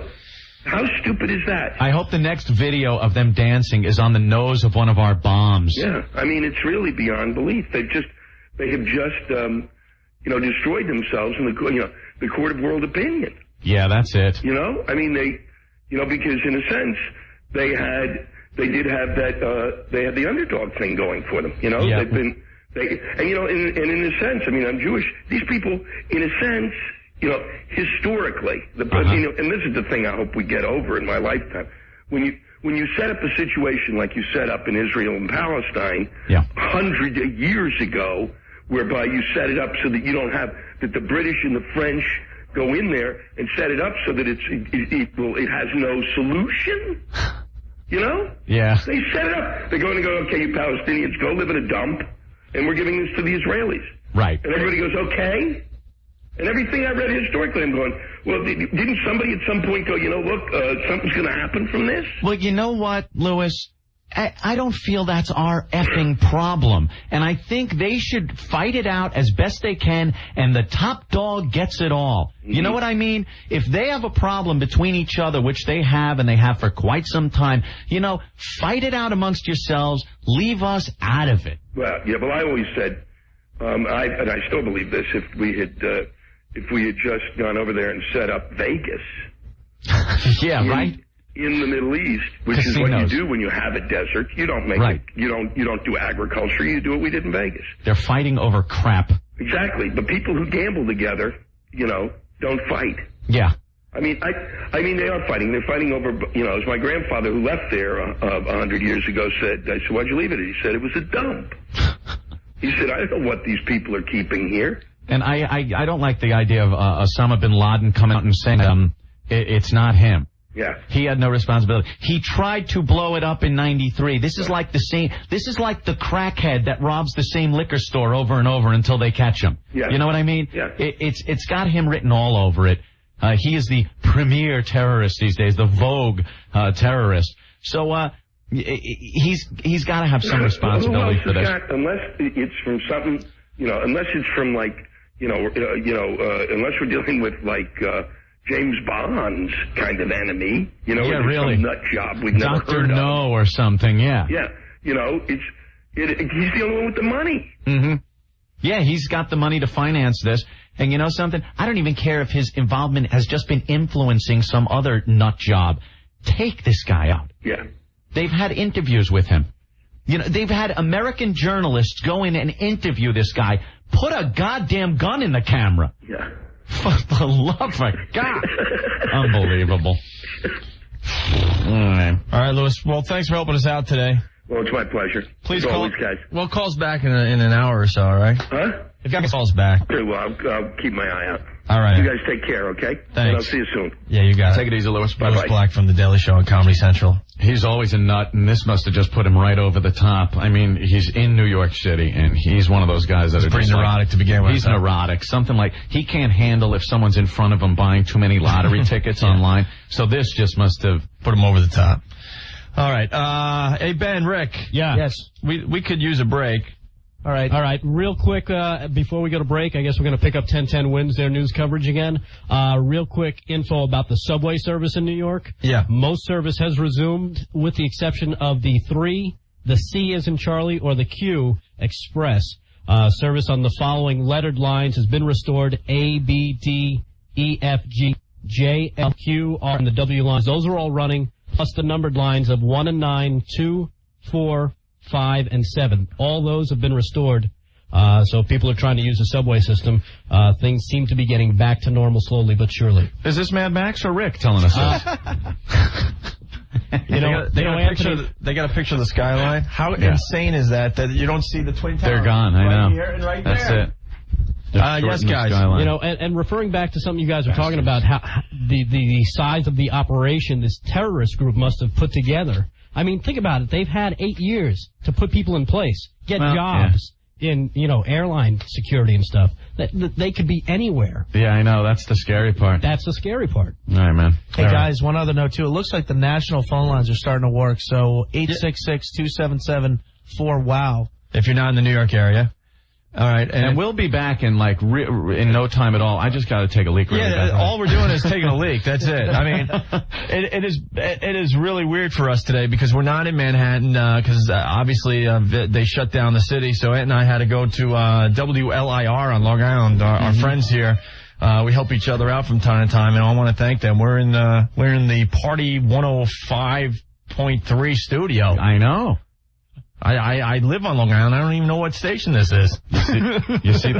Oh, that's the program director? I'm sorry. You see the board down there, though? The board that they write the stuff on that the DJs are supposed to, like the boards we make fun of all the time. Yeah. That have the little things on them. Start using Long Island's party station again. Instead of, what was it, Long Island Summer Party Station? Oh, so you dropped the summer on it. Oh, look at you being a program director. What else, Opie? Think about what's going on this time of year. School, football, Jets, Giants. Terrorism. You got to add terrorism to that, Mr. Director. Yes. Got to get personal. A lot of stories coming in. Hey, you guys, we want to talk to a lot of people in New York that have personal experiences with this whole thing today, okay? Or just how they're feeling, even, if you were sitting at home or something. Yeah. Right? All right. Yeah, we've got one guy who is on line 8. We're going to get to him real soon. And Phil in D.C., who's just 3 blocks from the Pentagon. Oh, make sure Phil stays there. And guys, today is not the day to mess with us and do Baba Booey pranks and all that crap. So please help us out today, okay? And I are running down the hall. No, you go first. I know. We'll separately take the leak, even though it's different circumstances today. And we'll be back in like 2 or 3 minutes, okay? Right. All right, so we'll throw it to 1010 Wins here in New York, our sister station. Died. Again, one of the chaplains to give relief to the firefighters. Hey. All right, we're back. It's the Opie and Anthony show. That's our sister station, 1010 Wins here in the New York area. I needed that. A little bathroom break. So, all right, here we are trying to do something today. Our bosses insisted that we do a show. It was important to do a show and talk to your listeners today. I think it's, I think it's kind of a good, kind of therapeutic there, People like calling up and venting. I think that's what our show's always been about, Me personally, I'd rather stay at home, to tell you the truth. But people need to vent or want to vent and tell their stories. Well, so let's move on with some of these phone calls. Ben, who do we have next? We got Philip in D.C. checking in. Philip. Hello. Hey, Philip. How you doing? Pretty good. Yeah, just wanted to relate. I only live about maybe 3 blocks from the Pentagon. My usual routine of getting ready for work this morning when, the building actually shook. And, I had the TV on. I was watching the thing with the World Trade Center. Yeah. And I'm wondering what the heck is going on. Yeah, just imagine that. You're in D.C., you're watching the World Trade Center going, oh, geez, I can't imagine nothing. And all of a sudden, a couple of blocks away, the Pentagon goes up. And your building shaking. Yeah, unbelievable. What did you think right when you felt it start shaking? Did you think, uh-oh, here we are now in Washington, and where next? Well, I presumed the worst as far as, something that happened, maybe an explosion or, electrical transformer or something, but I went outside. You didn't think it was another terrorist attack? I had no idea. No idea until I actually saw it on the news when they said that the plane and actually went down toward it. And then you're thinking, what's going to get hit next? When is this going to end, Yeah, exactly. It's like, okay, 2 into the Trade Center, 1 into the Pentagon. Now there's one down outside Pittsburgh. That's when everyone started really freaking out. I mean, did you hear planes going over your head? Oh, yeah. And I did too, and I was like, you second think, you second guess. You're going, is this the next one that's coming in somewhere? You know they were going for the Empire State Building as well. Oh. Something happened there. Maybe the guy chickened out or something and said, you know what? Chickened out. Well, I don't think these people chicken out. Who knows? I don't think they chicken out. So you think it was 4? They four go hijacked with planes and that was smiles on their effing faces, these people, plowing into the sides of buildings, strapping bombs to themselves, going into restaurants, whatever it is. Do you know what these people believe? They believe if they die during one of these causes, they're a martyr. So what they get is 70 virgins. They go to heaven. And they're right there on the right hand of God, the rivers of milk and honey, and 70 virgins are theirs. And God takes care of them. 70 virgins. They are. So they do these things thinking that they don't think twice about it. It's like, this is great. Oh my God, I can't believe I was picked to be the guy that blows myself up. Yeah, that's the mentality you're dealing with. In the Pentagon, when you found out it was him. Yeah, we were down there, as close as they would allow us to get. See, that's how we are messed up as humans. We're rubberneckers. Because that's what happened at the World Trade Centers. Everyone, ran down there to see how close they could get. Right. The people on the upper floors and on the floors below where the first plane crashed actually said, "Oh, plane crashed up on the 80th floor. Hey, let's go up and check it out." Yeah, they went up with digital cameras. That's one report we got today. We can't really confirm that, but I don't doubt it at all, knowing humanity and how people think. It's retarded. So you ran down toward the Pentagon, and how close did you get? Probably within about 350, maybe 400 yards. I mean, I had a pretty good view of what was going on. And there was just a gaping hole on the side of that? Couldn't really see it from all the smoke that was pouring out of it, but you could tell that something big had hit it. Yeah. And in every video clip I've seen from the various locations that these planes hit, you see no piece of wreckage from the plane whatsoever. These things were disintegrated on impact. Amazing. Bastard. Anything else, bro? Other than that, I mean, I had a friend of mine that I happened to catch up with that works in the Pentagon. She described it as pandemonium as far as them getting out of there. Yeah. I mean, every time you'd watch a movie, because that's the only real thing we have that connects us to these terrorists, what we've seen in movies. And you watch shows like the X-Files or whatnot. And the Pentagon, my God, there's no way a plane's going to hit it. The ground will open up and these anti-aircraft missiles come out, right? There's a way to protect it. You know something? No, it was that easy. Nothing. We have nothing. All right, let's move on. Ben, who do we have next? We got Danielle, who works from Boston, who works at Logan Airport in Boston. We've flown out of there many times. Hey, I'll drive you to the airport. Hey, Danielle. We've been on that flight from Boston to L.A. What's going on? Not much. Anything you could add? Well, I've been thinking kind of all day about how the airport security is really going to come under attack now because of, especially, these 2 flights out of Boston were both the ones that hit the World Trade Center, and these 4 planes are hijacked. And, like you guys mentioned earlier, they ask us security questions and you show your ID, and it's not really a foolproof way, to see what's going on. And, a lot of people are wondering how they're getting these weapons or whatever it is past airport security and, if they have people in place. It's feel-good security is what it is. It's there to make us feel better, but it does nothing. Because, even if they had somebody in, like, an airport security type scenario, like, you don't know who's going to be in front of which machine, and they could get shuffled to another machine. But, I mean, God forbid they had somebody working for an airline. Like, you look at the motives behind, the 2 United flights and 2 American flights. Yeah. My heart obviously goes out to all those people because they're all my coworkers. Yeah. Passengers and everything. Hey, Boston, you that pissed about the Yankees? Yeah, please. Come on. I don't even want to talk about it. Both of those planes came from Boston. I know. So, and you think about why they picked those airlines, and it could have been because they had somebody on the inside. Because what a lot of people don't realize is that in most major airports that I'm aware of, airline employees are not subject to the same security scrutiny as, say, just a general passenger. It's interesting you bring that up because I just flew in from Athens last week, and I noticed, the pilots, okay, and the stewardesses. They didn't go through the same things we did. No, they don't. They just went right through. Yeah, they go either through a separate area or, most airports have the upstairs-downstairs levels. I was thinking about that because I'm a paranoid flyer, and I'm like, that's interesting. The stewardesses and there go the pilots just walking through everything. And you like to think, all right, they have the credentials, but, there's got to be someone that would know if they're fake. Right. You say to yourself when you're in the airport, they got to have people in place that would look and go, that's not, John Smith. I know him, and he comes in. But, there isn't the recognition like that. If you have the proper credentials, you get through. Security is a goof to make us feel better. It's so easy to say that today, but I've always thought that airport security was a complete joke.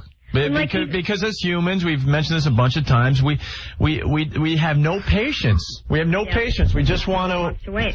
Every time we get on something, and you see something new on the TV. I'm looking at the TV, and there's just new footage that keeps coming in of the World Trade Center. That one was a real low-angle shot of when the second plane hit the tower, and the fireball, that's about from maybe 2 blocks away. And just huge. It just gets me more infuriated watching it. But it's one of those things, you just can't take your eyes off of it. But like you guys said earlier, obviously this wasn't just 4 guys saying, all right, I'm going to take this one, you take that one. They obviously had some people in place. And if, God forbid, they had people in United American or whatever, they picked the long-distance flights for the fuel, obviously. But you also have to look at, these were all early morning flights, which are considered originating flights, which means the planes could have sat there all night because they came in the night before. Anybody could have had access to those planes who's got an airport ID.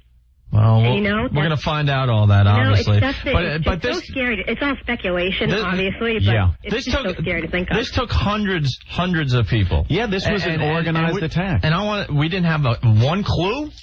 Yeah, something should have funneled down to our intelligence people around the world that something like this was going down. And I heard a report that Bin Laden had told somebody that something big, something unprecedented, he said that about 3 weeks ago, was going to happen. Yeah. And right there, you should take note and really look into what might be happening. Check out contacts. But you know something?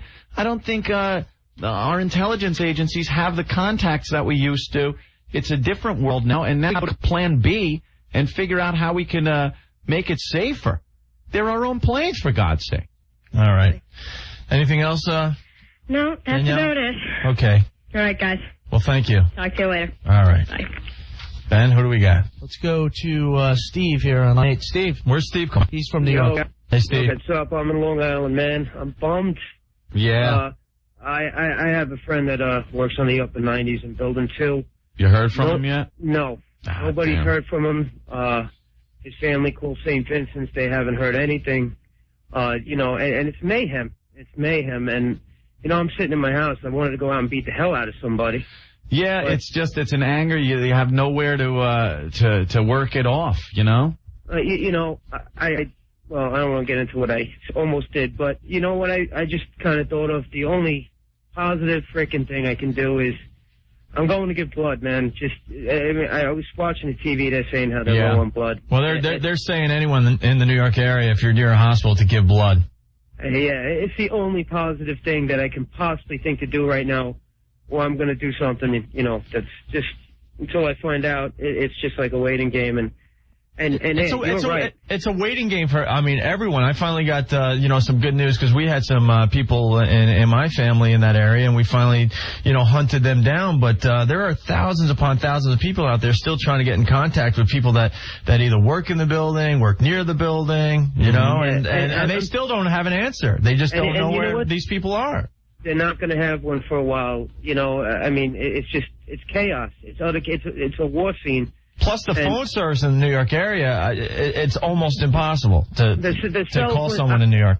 I was working in Brooklyn. My cell went down the entire day. I couldn't get in touch with anybody. I mean, it's insane. I don't even want to get into that. It's insane. You don't know what to do. And it's the only positive thing I could try to think to do right now, rather than slam my head into a wall. So they're saying they need it. So, if people are out there, even if they never did it before, go do it. You might actually help save a life in this situation, Good deal, man. So, and you're right about the airport security, bro. It sucks. Yeah. That's an easy thing to say today, but yeah. Yeah, well, I worked in the Delta Airlines terminal on JFK when we were doing construction there, and these guys are supposed to be checking us. We used to laugh, man. I could have got a rocket launcher in there. And like you said, it's like guys from King Cullen working the security. I mean... Well, this is going to change. I hope it does change. It's going to get a lot harder. You said it earlier, and I would rather give up another half hour and know that when I get on that plane, I'm safe, and something like this isn't going to happen again, than sit here and rush it along. Yeah, I don't know. We're weird, though, when it comes to that stuff. A few months go by, and we're impatient, and we're like, come on, just get me through. Yeah. You're right. It's a scary thing. It's just human nature. I just hope something changes, that this never happens again. But listen, guys, I love you guys. Have a good day, man. All right, Steve. Hang in there. Take care, man. Cool. You know what else now? The focus right now, of course, with the World Trade Center being blown up, is the loss of life, But I think in days to come, you're going to see the other residual effect. You know how much information was in there on their computers? All those papers you saw flying down to the street level? That is the finances of a lot of places in the world. And I don't know how they're going to recover that information. How many things have you sent to One World Trade Center? You're right. It's the address on an envelope. No matter where you are in the country, a lot of the offices there had information, credit information, things like that. That just I don't see how it could ever hurt. And that'll be coming up, I'm sure, in a few days. But the loss of life now is the big issue. All right, Ben, who do we have? We actually we got some news coming in here. Yeah, speaking of what Steve was talking about donating blood. Yeah. There are a bunch of places around the area, New Jersey, Westchester County, Long Island, that we can read off real quick that people can go to if they want to donate. In Manhattan, New York Blood Center, 310 East 67th Street. Or you can go to the American Red Cross at 150 Amsterdam Avenue. In Brooklyn, try 120 Lawrence Street. That's near Metro Tech if you want to donate blood. On Staten Island, 1625 Forest Avenue. On Long Island, there are 4 locations. One in Lake Success, 2500 Marcus Avenue. In Bohemia, out east a little further, 3125 Vets Highway. Rockville Center, 333 Merrick Road. And in Huntington, Route 110. And for New Jersey people, New Brunswick on 167 New Street. And in Westchester, Elmsford, 525 Executive Boulevard. All right, Rick. And what if someone wants a sandwich? I'm going to have a tough time getting back home, man. I'm looking at the live shots still. Just watching Lower Manhattan burn is unbelievable. All right, Ben. One other thing, too. Penn Station has reopened and limited eastbound service is happening, so... All right. Yeah, and for anybody looking for information out of St. Vincent's, the info number is 212-604-7085. Good luck. Yeah, exactly. Please. And Ant, you were mentioning earlier about, only seeing this stuff in movies. Yeah. If you want to rent a movie to get a feel of what it's like, the movie The Siege with Denzel Washington. I don't know if you ever saw that, but Rick, I don't need to rent a movie today. Yeah, I think there's enough destruction on real TV. I think I have a good idea by just watching CNN and Channel 7 here in New York and 4 and 2. But the people out of the area can get kind of a feel. Great. That's what you need. A feel. Do you suggest surround sound, Rick? Yeah, home theater. Definitely. You might want the home theater. Find a good home theater system. Vibrate the floor. All right, man. Let's go to another phone call. We got John in Washington, D.C. here. John. Hey, how's it going, guys? What's up, John? Sorry, I got to talk to you under these circumstances. Yeah, we usually come in. We like to have a lot of fun. It's hard to fit nudity into today's show. I usually listen to you guys when I want a good laugh. I listen to you in Boston. I used to live in New York City. Now I live in Washington, and it's a bad way to talk to you guys. Wait, hold on. I just because you made me think of something. Jeremy, our program director in New York, he calls me up. And I'm just assuming there's no way Ant and I are doing a show today. I'm like, I go, Jeremy, I don't know if I have to tell you this, but there's nothing funny about this. And Ant and I kind of have a comedy show. And he's like, no, there's so much more to you guys, and I think your listeners need to hear from you today about and get a feel of your serious side. Okay. Terrific. I'm like, all right, then find us a studio because we can't even make it into Manhattan today. I don't know how long we're going to be. How are we getting into work tomorrow? Into Manhattan. I need to get there. I just need to be there. It's in a weird way, you know. John, what could you add today? Well, what I could add, and up front, I wanted to tell you, I'm not BSing you guys. It's the God's honest truth. I'm an airline pilot. I know, and I wouldn't call and BS about that. It's the truth. I don't want to say who I work for or whatever, but Anthony brought up a good point earlier about, training of pilots to do something like this. And to be honest with you, to be perfectly honest with you, to actually what we call hand fly the plane, just sit there and you're flying it, the autopilot's off. Right. That would be very extremely difficult. Like you see in the movies, people say, "Oh, can anybody fly a plane?" And the little Cessna guy comes up front, flies it. And they talk him, or the little blow pilot in the airplane movies. Yeah, that's very hard to do. Okay, but one thing you're overlooking, and and it's just a theory, but the autopilot is highly sophisticated. Right. And with a little bit of teaching, I could have you flying the plane off the autopilot. Let me tell you something. I don't want to sound silly or anything, but have you ever used Microsoft flight simulators? It's very realistic. Yeah, very realistic. I tried to fly the 767 on the Microsoft flight simulator. That's one of the planes that hit the tower. It is very difficult, but when you do master the autopilot, it's easy. Now, the thing is dialing in, and heading, speed, altitude, and hitting execute, and that's it. Now, they definitely would need access to, some type of technical information like manuals. Right, something tells me... If you had someone with limited experience, even an airline pilot that was pretty limited in their experience, but they knew how the autopilot worked, and you had someone with minimal pilot training, you could, I could get someone who has minimal, even a private pilot, give them minimal training on just the autopilot. Once the plane takes off, as soon as you, in normal circumstances, not always, when you're through 500 feet, which happens in the blink of an eye, that plane goes through 500 feet literally in a split second, the autopilot's engaged. And those guys are managing the plane. They're not actually flying it, they're managing it. They picked a perfect VFR day, too, because it's visual flight rules. Today was a beautiful day. No clouds, not a cloud in the sky. Right, and because if it was cloudy, they wouldn't have been able to do this. Yeah, don't get me wrong. It's not as easy maybe as I'm making it sound, but it could be done with minimal training. You could make someone able to program the plane to do what it did. And it sounds far-fetched, but it could be done. And if you had the right technical background and training to do it, you could do it. You don't have to be thousands and thousands of hours of experience in an airline. You do it with minimal experience. And I don't mean to sound sadistic or give anyone an idea. I'm not going to say how it could be done, but it could be done, Yeah, no, I don't doubt. That's the thing. Hand flying it couldn't be done. Has been done. Yeah, it's just horrible. Something, like you said, I agree with you completely, Anthony. Something has to be done about this, Yeah. And I don't know how you defend against something like that, but as far as, it's worse than Pearl Harbor. It really is. Oh. Yes, it is. No doubt. Absolutely.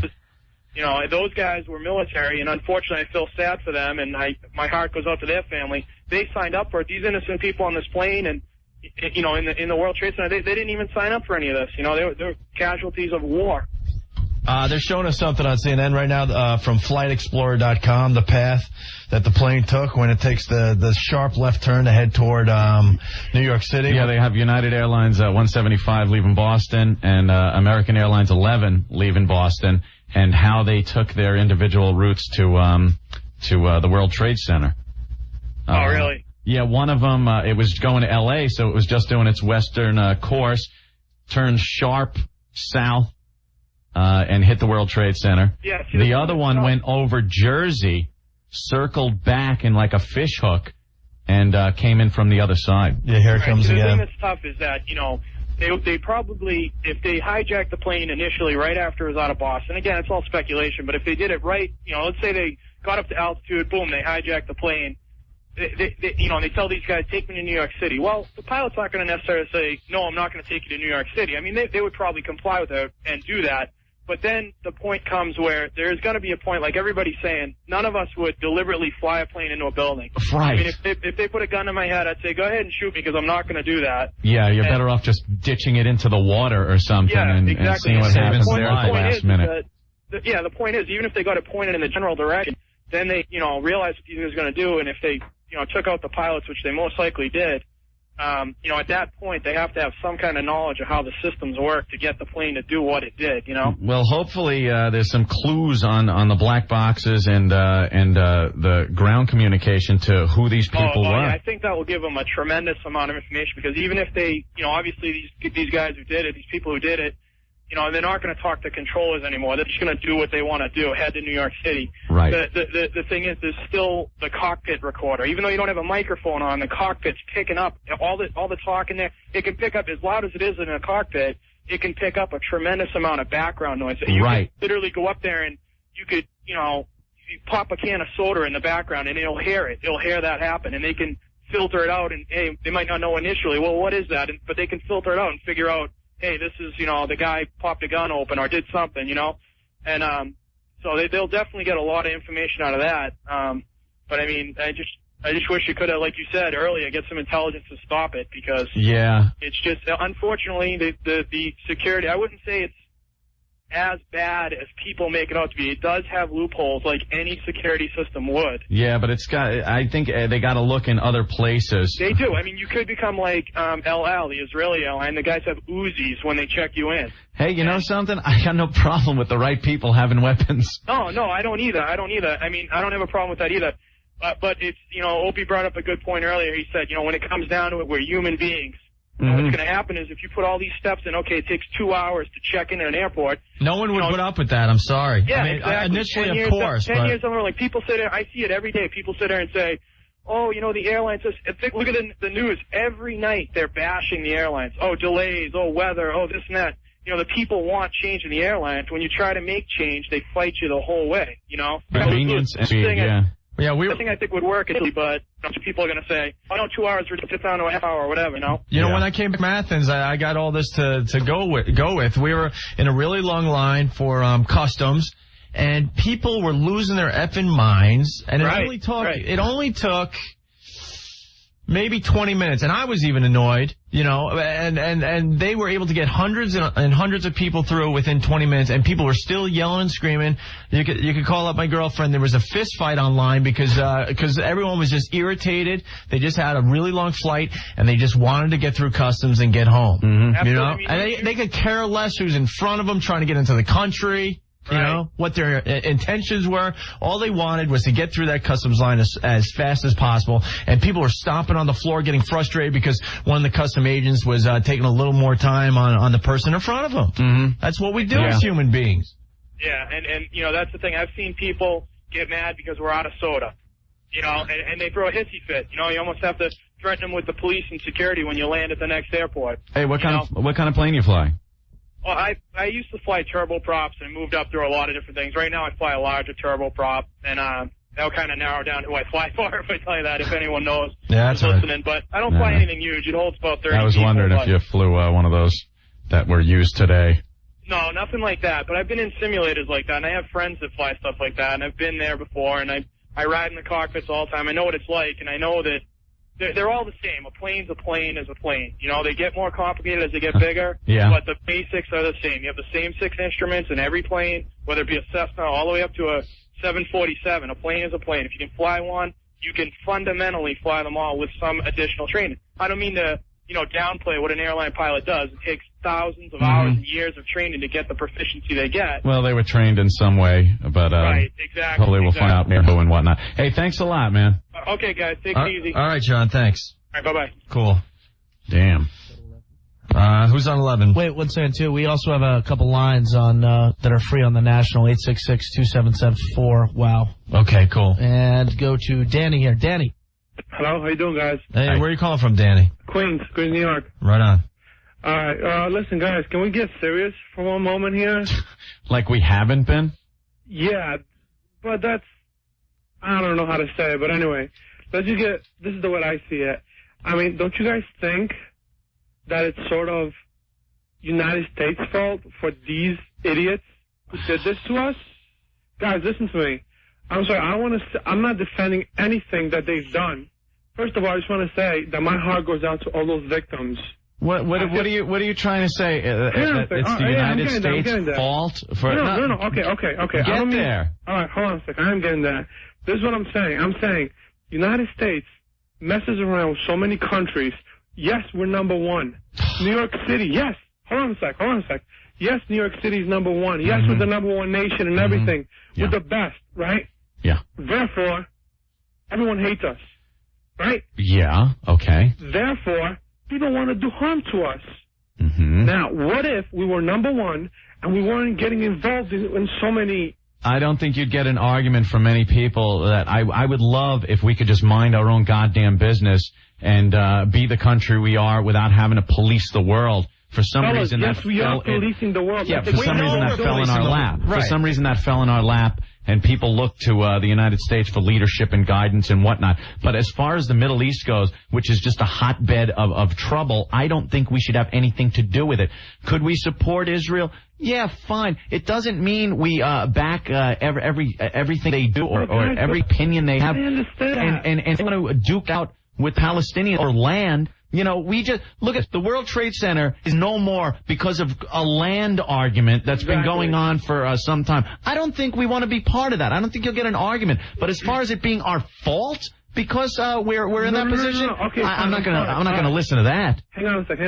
Okay, I don't mean it as our fault towards that, but I think that we have. Why didn't this happen to another country? Why is it that the United States always gets? It happens in other countries. It happens all over the world. It happens all over. We've been lucky, and because of... Don't you think that because we're New York City and because we're the United States, we shouldn't be getting involved with all these... You know, we're being the freaking police over here for the entire world. Is that right? Listen, let me just tell you something, okay? I don't know how you guys feel about this, but being drafted is not a cool thing. To know that your butt is going to go to a war...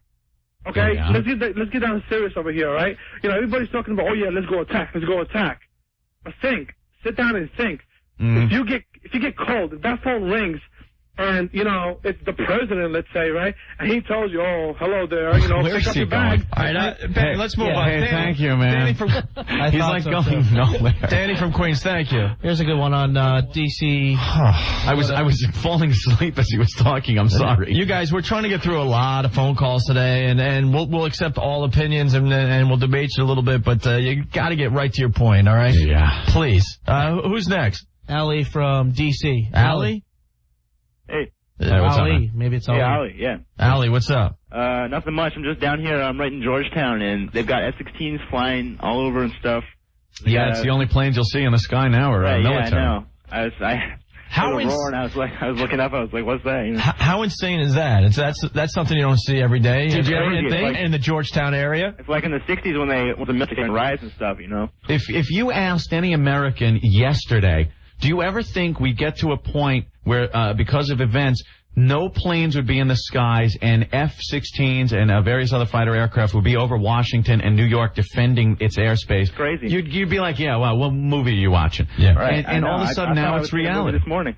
Yeah. What's the feel of Georgetown right now? Well, you know, everybody's just kind of unbelievable still for us because we're just down here and we keep seeing TV and stuff. You know, it's hard to believe that really happened. Are people walking around like zombies in that area? Gone. Yeah, I mean, because that's what we got up here in New York. People are just in shock. They don't know where to walk. You know what? You bring up a good point. When I was driving here from Brooklyn out to Long Island, where we're broadcasting from today, a lot of traffic, a lot of people. You look into the car and you just saw their faces. They weren't as animated. Everyone just looking straight ahead.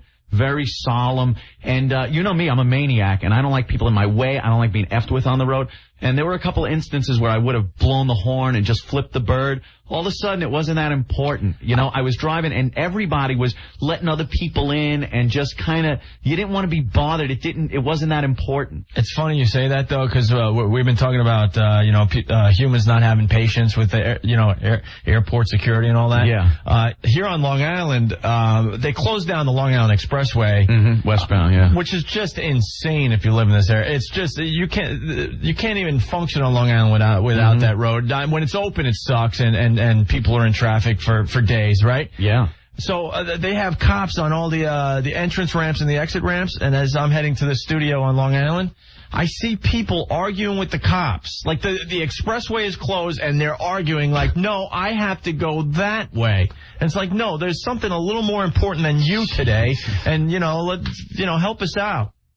Help us out and understand what's going on and try to figure out how to go home on the back roads. Right. But they're yelling and screaming at the cops. It's like... You guys, I'm just in high school. I'm just a high school student, and the only people who aren't acting all serious is just high school students. They don't seem to understand how serious it is. They're all running around laughing and stuff. Yeah, they're goofing and stuff. Wacky kids. Yeah. Yeah. All right, man. All right, Ali. Thank you. Yeah. Who's next? All right. We'll go to John in New York. All right. John. Hello. Hey, John. What's up? Hey, Mohammed Opie and Anthony? Yeah. All right, how you doing, guys? Listen, Anthony, I don't really agree with your views on terrorism, blaming on the last 8 years administration. No, I don't want you to get me wrong. Now, I didn't say I'm blaming this on the last 8 years. I'm saying the last 8 years of prosperity, we've dropped the ball. We didn't put our priorities in our intelligence where we should have. I didn't blame the last administration on this. I'm not a Republican. I'm not a Democrat either. I don't want to get people thinking I'm getting on the soapbox for the Republican Party. I'm not. I'm not even saying that you did that. I just have a different idea. When I was watching shows on terrorism, what I feel about is that terrorism is like fighting guerrilla warfare. Mm-hmm. These guys get lucky. It's like trying to fight Vietnam. You're not going to win because they attack in the night. You got a good point. Yeah, with enough being thrown at you, you're going to get hit by one and get lucky. This is more than luck, though. This is something we should have known about. And that's what I'm saying. Our intelligence isn't what it used to be. We should have seen this coming in some way, shape, or form where we could have put some kind of alert out. We've had terrorist alerts before. Yeah, there's something this big we should have picked up on. Yeah, you get the stories, this guy was stopped at the Canadian border and he was heading toward New York City. Or you get wind of somebody, all of a sudden they're training at this camp, and for some reason they're training, they need aircraft manuals. There's always some little loose end that gets picked up by our intelligence, but we've dropped the ball. John, this should scare you and everyone listening to us today. This was well planned, and in my opinion, they didn't have a clue. They didn't have a clue this was happening today. Mm-hmm. Fine. We were up on the JFK air rail in Kennedy Airport. One of the guys spots that the Trade Center's on fire, so we start to watch. The next thing we see that giant mushroom cloud, orange mushroom cloud. We think maybe the jet fuel blew up when we heard it was a airplane. We never thought it would be another one. The problem is we have no idea what we're up against with these guys. We're not used to dealing with people that are willing to take their lives over bizarre, promises that they're going to have 70 virgins when they meet Allah. Well, something? When the Soviet Union crumbled, and we were spending a lot of money and a lot of time on intelligence against the Soviet Union, we knew. Do you remember watching the news going, it's now that the Cold War's over, we have to put our resources elsewhere into terrorism. Right. And we never really did that. I know. Everyone knew from years ago, but we never did it. As we get comfortable, these guys here, they hide under the guise of being, what it is? We don't have a particular country to attack. We should attack somebody. If these people live in that country, we should just finish them. See, that's what it is. You got something like a Pearl Harbor. It's Japan. You know it. We went after Japan. That's how it works. Right. Now, something like this, it's terrorist. It's very vague. You don't know. But you know something? We have ideas of who harbors these people, who finances it, who backs them. Right. And those are the people that maybe we've held back on in the past because of politics. Because if we bomb them, this country's going to be mad. Well, or this country, we have a trade agreement with this country. Right. Now it's time to just go in and clean up these loose ends and F the politics behind Absolutely. it. I agree. If we know that who's responsible for this, we give the country where they live 1 week to give them up. If they don't give them up, we bomb the... Hey, you know something? That might sound silly, but a lot of these countries say, I don't know who they are. All right, they you don't know. understand. We're gonna do something. We want these people, and you see how fast we start getting some of these people. Anything but violence.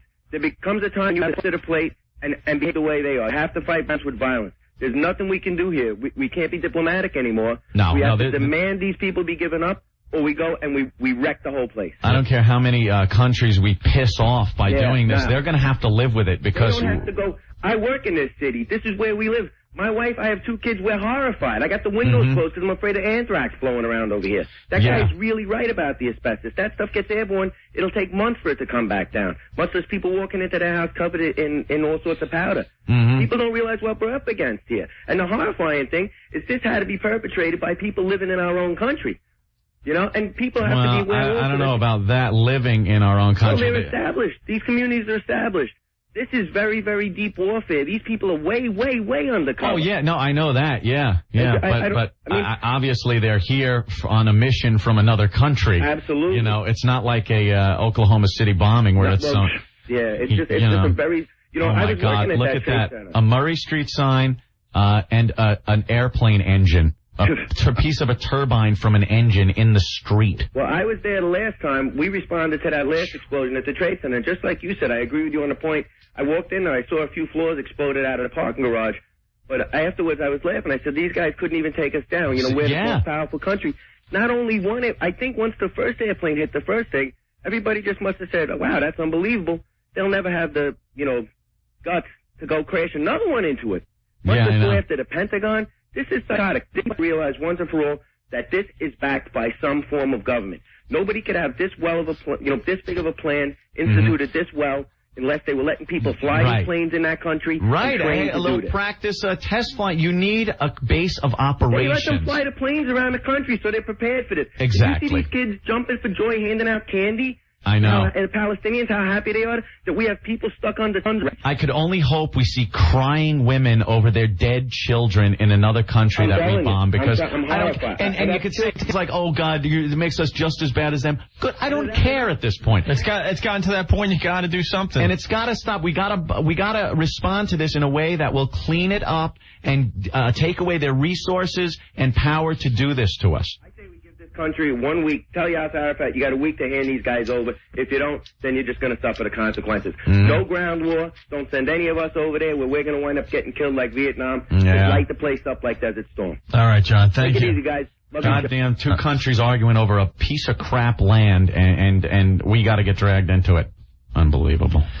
Ben, who do we have? Let's go to Mike in New Jersey. Mike. Hello. Hey, Mike. What's up? Yeah, nothing much, man. It's a pretty messed up situation down here. Hell yeah.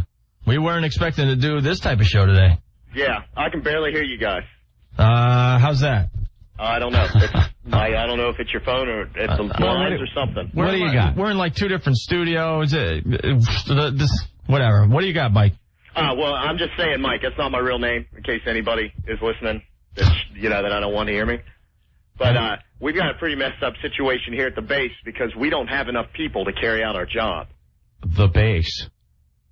At the base that I'm stationed at. He's at a base in Jersey. Oh, okay. What are you, reserve? No, active duty. Really? So why aren't you doing something? Well, we are. We're on standby. Okay, all right. Because I think if you're on standby, you can't just make phone calls. That's what I mean. I mean, it sounds a little weird. Yeah. All right, bye-bye. It's a little weird. I know my brother was in the Army, and during the whole Iran hostage crisis. And they would put him on these big C-130 planes and just sit him on the runway. That's being on alert. He's not calling, going, hey, man, guess what? Right. A new vending machine. I'd call you guys. Yeah, this is great. You know, the orders are coming in. We're going to be shipping out at 0600 and, yeah.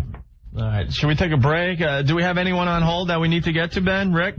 There's a guy in line 2 that's not bad, and there's a guy... Here, let's go to him here. Yeah, we can throw him on. All right. All right.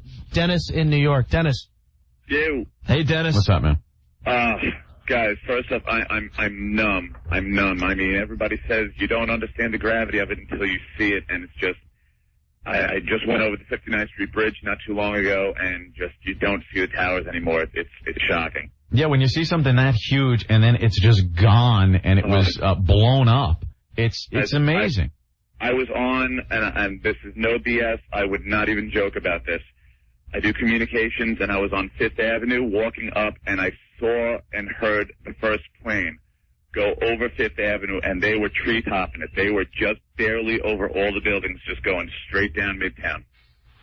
And the whole time we were just talking about it the whole way up, like, how is that plane going? Yeah, that was not legal, right? Yeah. We get up to the floor where we were doing work, and everybody's just, did you hear? Like, what are you talking about? a plane just ran into the World Trade, and I just saw it. It just went by. I was just stunned. Man. Wow. I'm free. I've been sick to my stomach all day. I'm on Queens Boulevard now, and I'm seeing like all the smoke still billowing from the area. Well, there's another building on fire down there, and then there's all those cars and everything. World Trade. I know people in 7 World Trade, and I'm just hoping they got out in time. I'm shaking. I can't believe it. Dennis, you in a car right now? Yeah. I'm looking now at the news. There's a building that I guess was near World Trade Center with a corner of it ripped off. It looks like a prop building from a Godzilla or something. Like his tail swiped Godzilla it. 98. It really is just absolutely disturbing. And Anthony, to back you up with the sheer amount of data that's lost from those buildings. Yeah. Like I said, I do communications, and you know how large those floors are. Picture multiple entire floors filled, rows and rows of servers. Computer systems, yeah. Servers, storage. There's a bunch of just computer storage devices on all those floors where people just upload their stuff and keep it. Exactly, and just like what you said, all the companies have all their main data there. World banks have their data there. No, they might be backed up somewhere, but just getting that in place is going to be unbelievably difficult, I think. Exactly. It's absolutely staggering. They're saying Wall Street is probably going to remain closed for the rest of the week. Yeah, that's where I was. I was at a stock place. I won't say the name, but they were saying the exact same thing over their loudspeakers, that it's not likely that the exchange will open at all this week. That's downtown Manhattan. Hey, Dennis, what's going on the roadways right now? Oh, it's a mess. It's an absolute horror show. Yeah. Just everybody, I'm on E right now. Everybody, if you pass a gas station, get some gas because you're in for the long haul. I live out. Actually, I'll be about 2 blocks away from where you guys are now. That's where I'm trying to get to. Good luck, man. Gonna try. All right, Dennis. Thank you. It's so strange to watch the news and see people being taken to the hospital in pickup trucks and the back of SUVs. You know, you'd like to think no matter what emergency happens that there's enough ambulance and professional equipment that you're going to be put on the gurney and wheeled into an ambulance and the lights go on. But you're seeing people being wheeled on office chairs and being thrown into pickup trucks and SUVs. Like, it's like watching something from another country because you couldn't imagine it ever happening here. It just sickens me when they show that shot where you're used to seeing the World Trade Center towers. And there's nothing. All right. And when that smoke clears, it's going to be even stranger to see because there's sometimes you look and you see the plumes of smoke and you could imagine them still being there, you know? You're thinking, okay, it's behind the smoke, right. But when that smoke clears and people see the damage and the death and destruction of this, unbelievable. All right. Ben, who do we have? Let's go to Mike in New York. Mikey. What's up, Mikey? What's going on, O&A? This is Mike. I'm down in Philly. Yeah, you guys rock. I love listening to you. I have to say, I love being an American. Yeah. Because of the fact that always in our darkest hour is also our finest hour. And you guys are doing a great broadcast today because it's exactly what I wanted to hear. I have been riveted all afternoon. I am representing the other 99% of your audience right now that's not in New York, that's not anywhere other than in front of their television or in front of their radio. And it's you know something? We thought about, like, I especially thought about not going on the air today. I really didn't want to. I'm so glad that you did. You have no idea. Down here in Philly, they literally had the news station on. And, like, at 3 o'clock, it was like somebody plugged you guys in. And it was like you literally heard the needle drag across the record. Yeah. It was cool. I hope we're relaying the feelings of everyone in this area because we all, and I mean everyone listening to us in the New York area, knows someone that works in that area that this happened. And most of the people listening to us right now, they still don't know if their friends or family are okay. They're scrambling and panicking and making hundreds of phone calls trying to figure it out.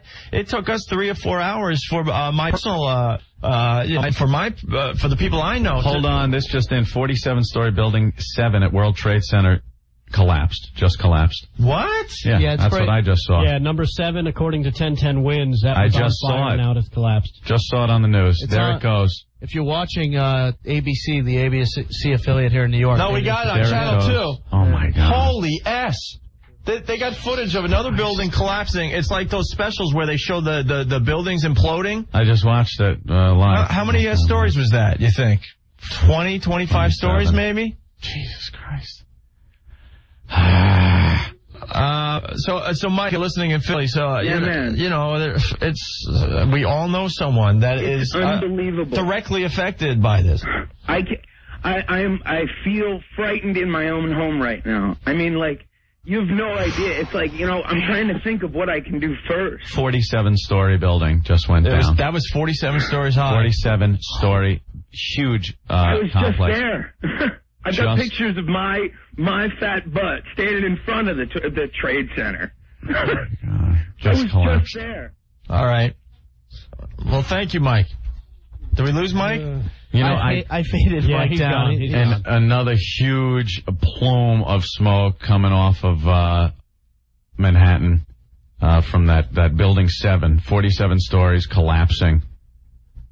Just when the smoke was almost diffusing from the World Trade Center, now it's just again clouds of smoke going through the buildings. That was an amazing piece of video on Channel 2. We saw it. You know, we were saying, look, that's a big part of the skyline also. Holy S. That huge building, 47 stories tall and just as wide. That's a huge building. 47-story Building 7 at World Trade Center complex collapses. Building 7. You would assume that all the people were out of that one. I would hope so. You would hope no one's in any of these buildings, but you know, you just never know. Wow. Unbelievable. I'm getting sicker. You know, like I said earlier, I wasn't sure if I even wanted to go on the air because it's not the show that we do. We go on there and goof off every day and stuff. We don't like being serious. I don't want to. I don't like being serious. I don't like it. I don't want to come off appearing self-serving. You know, some of the newscasters, you could tell they're eyeballing that award that they might get. Yeah, they're all looking for that overly dramatic piece of info or piece of video that no one else has. Right. You know? Yeah, and I don't know. I just thought it was. I just think it's kind of nice for people to call up and tell us what they're feeling and what they saw. A lot of the New York listeners, like Ope said, know people down there or were down there and have to deal with whether it's the traffic or debris falling. You know, we've had a lot of eyewitness reports of people that were in the building today when it happened and were able to get out. Who do we go to next, Ben? We got, just to give you some more news, there's some news coming in New York. Limited eastbound service continues from Flatbush Avenue to the Atlantic Terminal in Brooklyn. And no westbound service from Jamaica to Penn Station, Flatbush Ave. Hell no.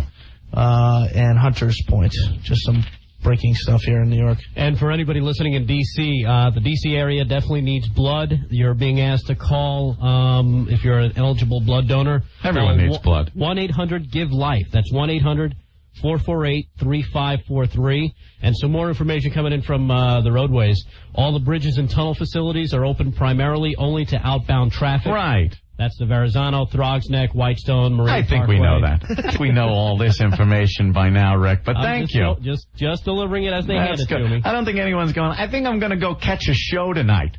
I think I'm going to go to Broadway. And is the tunnel opened? Let's go Yankees. Well, also... There was a rain out yesterday, right? The expressway is now open. All right, good. All right, anybody else on the line? Should we take a break? I don't know what to do. Let's take a quick break. You want to do that? Yeah, take a quick break. All right. Go to our news station here in New York, and you guys take a quick break. But we'll be right back, so don't go anywhere. Yeah, we'd like to hear from some of our regulars. You know, Louis Black really helped us out today with his feelings. Pete Radovich from CBS Sports was unbelievable. So anyone else that wants to help us out, please. Is Old Dirty using the cloud cover to cut off the tops of parking meters today? Actually, he's on the line. He's ready to go after the break. Is he? Okay, we'll talk to Old Dirty. He's shook up. So I wouldn't doubt it. No, you know what? Who isn't? Yeah, all kidding aside, if Old Dirty is going to make any type of jokes or go, yo, B, this, no, you know something? I don't think he's going to. All right. If he even starts that, you guys just hang up on him because it's not the day for this crap. All right. We'll be back in a few. 1010 Wins, our sister station here in New York. Followed after that, and People are still walking off Ben? the Yeah, we're back. Manhattan Bridge. They're walking over. I think we're back on the air, Anthony. I'm not even sure. There. All right, it's the Opie and Anthony show. Very unusual circumstances. We don't have to tell you guys, but Anthony and I are on Long Island. We couldn't even get into the city for the show today, so we're in the studios of WLIR. If that doesn't tell you how serious this is today, because we're not even owned by the same company, and radio stations and radio people are just vicious toward each other. See, we're all coming together. We're coming together. Actually, they've been our friends, no matter who owns them, and they've helped us out in the past. You know how weird this is? Sean Hannity is broadcasting from here as well. Yeah, we met him before our show today. Yeah. He's doing his show from here because he can't get into the city either. Which is it's just beyond bizarre today. But, here we are in the Party 105.3 studio. What's this normally play? Dance music? Yeah? Look, they got the turntables and everything. Wow. Can you scratch on these? No? Scratch your ass. All right. Well, we'll go back, obviously, but we're here, and Ben and Rick were able to make it. Well, Ben lives in Manhattan, and Rick went in early, so they're at the station helping us out with the phone calls and stuff. So who do we go to next there, guys? We got Jay Moore on the hotline. Jay Moore. Hi, guys. Jay, what's up, man? I'm shook up, man. Can you even believe this? These filthy animals. Yeah. My wife, by the way, is in my apartment, and her and Frosty went out in time to watch the second plane hit the World Trade Center. Yeah. That's something nice for your wife to see when she's visiting New York, who was supposed to fly back to L.A. today. You're right. And you know what? If any government official is listening, if Uncle Sam genuinely needs me, I'm 31 years old with bunions. Hey, man, I'm in. At least you're young enough there, Jay. 31, but I can shoot straight, baby. I and know. if they start passing out, I already got my hollow tips. If they start passing out candy on my street, it's going to be a different party. That's right. Unbelievable, man. Unfreaking believable. And you know what? There's a slight there's no positive to something this horrific. No. But just the fact that it's so clear-cut, black and white, good versus evil, that we have unilateral support across the globe. And if any country wants to hem and haw, like Jordan, Afghanistan, and go, well, we think he's here, oh, you know what? Tell us where he is, or tomorrow. There's no Afghanistan tomorrow. Yeah, I think and tomorrow, Afghanistan. Palestine is going to be called Israel. You know what, Jay? I don't think Afghanistan could do anything to keep from being bombed. I think Afghanistan is going to be a primary target. The other countries have to just stay out of this, like Saudi Arabia. All those people that we set up missile batteries against Iraq for have to let us do what we have to do now, which is go in there and plain and simple get some good old-fashioned American revenge and make it impossible for these people again. You know what? I really feel more proud. I was just talking, me and my neighbor sitting around watching all the news footage, and I said to him, you know what? I'm more proud to be an American today than any other day of my life. Well, I'll be a lot more proud when we just wreak havoc on some of the people that are responsible for this. I'm just saying, how many countries on this globe could have 60,000 national reserves in Jersey waiting to help? Yeah. None. Zero. One. The United States. We're scumbags. We're freaking out because the way they did this is just it's so underhanded and using our own aircraft against us like that. So Palestinian. Yeah. You know why Palestine has a seat in the United Nations? Because they did so much killing, like the 72 Olympic massacre, that every other country said, hey, you know what? We'll give you the seat. Stop murdering people. You know why they've prospered for as long as they have? It's politics. No one's really turned around and told the other countries that do support them, F off. We have to do this. But I think this time, America is going to turn around and say, I don't care if this screws up our relationship with this country or that country. This happened to us. We will do this. Period.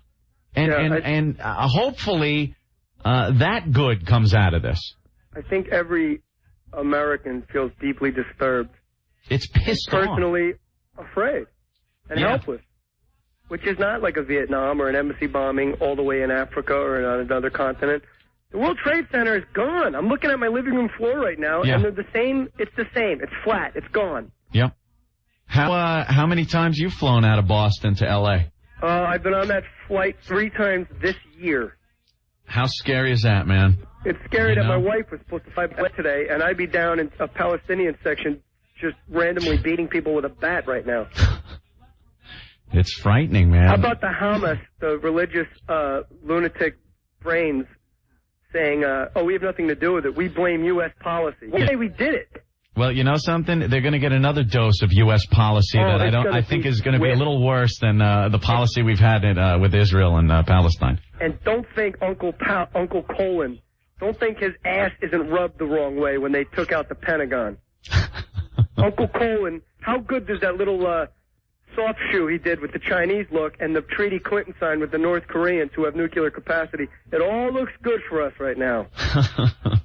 And I'm telling you, any country on the fence, well, you know what? You better hand them over because we're just going to call Israel tomorrow also. Yep, there you go. And we're going to put big Jewish stars on everyone's forehead. We live in a country where no one can come in your house, rape your wife and sister, and beat you with a rifle and eat your food and leave, and there's nothing you can do about it. I don't know about you, but I didn't pass any tanks on my way to Yankee Stadium this year. Right. I didn't pass any tanks on my way to do my movie acting or whatever it was. You guys go in and do your job. You're syndicated. Any city you're in, Cleveland, no matter where it is, no one has ever seen anyone throwing rocks at tanks. You see somebody arguing with a cop, you run the other way. Right.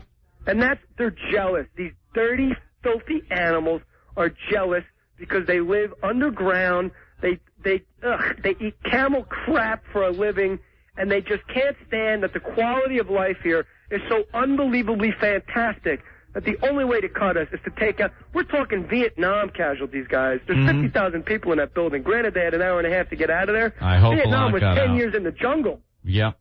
Well, they say 150,000 people visit those towers every day. It's going to 50,000 work there. It's going to be. I'll say it's going to be a lot worse than the numbers were at Pearl Harbor because that was 2,000, 3,000 people, and this all civilians and whatnot. I mean, it's in a whole new category. Welcome to the new millennium because this is what we're going to have to deal with, and if we don't nip it in the bud now and make it impossible for these guys to do this again by wiping out the countries that sponsor this and support it, then we're screwed. I went back and watched the president and all these other politicians parade in front of the TV. Yeah, saying we will find and bring them to justice. No, I don't want to hear that. Assassination. I don't want to hear that. Do you know the debacle with the Pan Am flight that went down in Lockerbie? And they have the people that did it and the bull crap trying to get those people to trial because this country wouldn't give them to this country. You know something? I don't even want to see anything like that. I want quick retribution tenfold on what they gave. I want their little hovels. How many little dirt hovels equal the buildings that they took out today? How many you dirt can't hovels, even count. How many dirt hovels do equal the building they took out today? I think you got about 11 countries worth. Yeah, exactly. Hey, Jay, did you see the footage of the 47-story building falling just recently? That just went down about 10, 15 minutes ago. Building? It was the 47-story Building 7. Building 7. That was the World Trade Center 7. complex. Yeah, just went down. Oh, that's fantastic. Yeah. All right, Jay. These guys, I've been praying all day, and I was on my knees, and I know it sounds corny coming from me. You guys used to me like cracking jokes, but I wouldn't joke about this. But I'm just praying I got so much. I'm so lucky. I ask God, take a piece of my heart and just spread it around to the families. Because if I have half the heart I have, I'm still going to be the happiest guy because I'm retarded. Just please, somehow, let's get this going. The next few days are going to be rough for a lot of people, man. Not for the United States, baby. We have 2 Ticonderoga aircraft carriers. One has them. Each one carries 92 fighter planes on it. That's 184 planes over your city. It's going to look like night. Yeah, New York City buzzing with fighter aircraft. It's pretty incredible. But, unfortunately, they weren't up there when those guys were flying towards the World Trade Center and the Pentagon. So, all right, Jake. They canceled all the baseball games. That's how you really know we're going to war. Yeah, exactly. That's the telltale sign, man. World War II. They never cancel baseball games unless it's on. As long as we don't have to watch the chicks play. Like they did World War II. Oh, God. We don't need a league of their own. Guys, I'm so happy you're safe. Is everybody safe? Everyone's in the fold? We don't, we can't say that. We don't know. I mean, people that is associated with this radio show, we don't know. We don't know. We're like everyone else, wondering, wow, who was in the World Trade Center today? Who didn't get away in time, I'm looking around. Who was on the ground looking up because we're all curious and we had to get as close as possible to the World Trade Center when the planes hit and the next thing you know, the building's falling on top of you. We don't know. I can't honestly say that everyone that I know is safe. I hope homeless Ziggy is okay. Hope he wasn't down there. That's his area. Little Ziggy's area. All right. On West 4th Street holding up TGI Fridays with his bare hands. Yeah. Jay, we got to get to a few more people, but if you want to call back, we'd love to have you, right? God bless you guys, and I'm looking around my house at all these scripts and stuff, and it sure seems irrelevant at this point, man. Yeah, let's rally. Let's be Americans and be strong and kick ass. All right, Jay. Swiftly. Cool. All right, take care, guys. God bless you. Thank you. Later, Jay. J-Ma. Rick, Ben, who do we have? We got some more info here coming in. The NYPD has ordered evacuation of all the buildings south of Canal Street, so that's pretty much all of Lower Manhattan, so just get out. Evacuate every building in Lower Manhattan. That's South Canal. That's a big area. Hell yeah. So, oh, man. You don't have to tell us. Is Old Dirty still standing by? Yeah. He's still there. We're going to get to him next, but I got this bulletin out of 1010 Wins. They've got employee family survivor info set up by the companies at the World Trade Center. So if you know of anyone who may have worked at Morgan Stanley, they've got a number here. It's 888-883-4391. Again, for Morgan Stanley, it's 888-883-4391. And for another company, I'm going to screw up the pronunciation, Deloitte and Touche. Deutsche Bank. Okay. Deutsche Bank. Ah, there you go. Deutsche Bank. There's a number here. It's a local 212 number. It looks like 243-7666. That's 243-7666. All right. Please keep your hands and feet inside the vehicle at all times. You're such a... I know. All right, Old Dirty. Yo. What's up, Old Dirty? Is it on? Oh, I'm man. waiting for the director to say, all right, guys, nice job, cut, Yeah, I know. It's like a Die Hard flick, dude. You saw the video? We said that. It was like, is this Die Hard 5? Dude, I was bugging. I was bugging. And we're like, the acting's not even that good. When it's real, you realize that... it's real people in real horror. Yo, let me tell you something. The people who did this, let me tell you something. I think there's a new player in town. You know what I'm saying? No, it's the same old faces, OD. It's the same old faces. It's Osama bin Laden. We know who they are. It's Yasser Arafat. It's all these people. Oh, my God. I just watched another angle on the World Trade Center being hit by the second plane. When it collapsed, I don't know, my heart sank with it, man. I couldn't believe it, dude. I thought I was looking at, I thought I was looking at special effects, dude. When you're watching it fall, it was the first time when it really happened and everyone's watching, there's something inside you that says, okay, put it back up. Yeah. Put it back where it is. It was so symbolic. You're like, hang in there. Come on, where are you going? Everything's going to be okay. Just hang in there. They'll get someone and pull it back up so it's there again. And then you just realize, no, it's gone. It's been wiped off the face of the earth. It is gone. Dude, and these people are serious, dude. I mean, when you're dealing with people that are going to go to this extreme, I mean, the attack on the cold, man, they should have woke us up, dude. Yeah, I know. You know what should I'm have. saying? Yeah. They blew up a $4 billion naval vessel that belongs to this country. Somebody should have stood up and said, hey, wait a minute, these guys are getting a little bit more, they're getting a little bit more cojones, man. We gotta start, Old Dirty, let me say something there. You bring up a good point. When the Cole got bombed, one of our ships was in Yemen. It got bombed by a small boat full of explosives. And do you know the security on that boat? The guy had a pistol.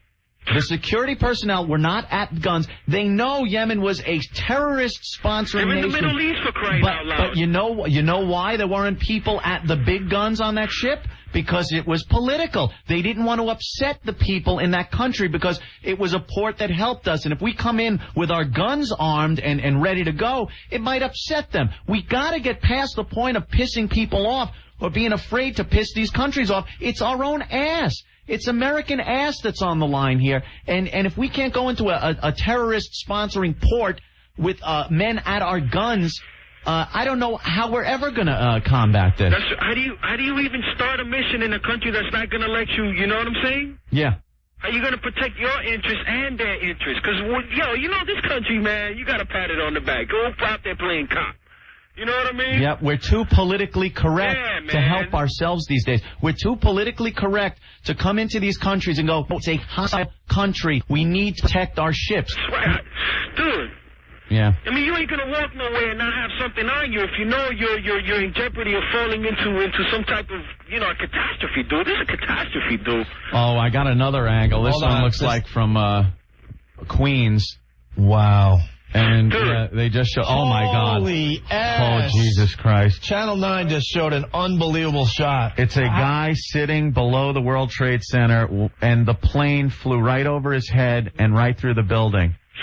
In slow motion. It was probably the closest shot I've seen yet. Yeah, this camera can't be more than a block away, looking straight up. And New footage. The plane disappeared into the side of the building. Wow. And it was crystal clear. Wow. So they planned it out to the hilt, dude. I mean, they had some planning, that's for sure. You know, and it's just so scary to think that we had no clue, and that they used, like Anthony said earlier, they used our own planes. That's right. And no one had a clue. If you think about it, there had to be hundreds of people to organize something like this. The guy who probably gave the order was out in his crib, probably somewhere in some desert, talking about, it's 9 o'clock. Set it off. He's in a cave. And waited for CNN to pass the footage. He's in a cave in Afghanistan, and his name is Osama bin Laden, and that guy should be taken out. Dude, whoever it is, man, they got to catch the people who did this, man, because this is a little bit too much. You know what I'm saying? This is a bit much.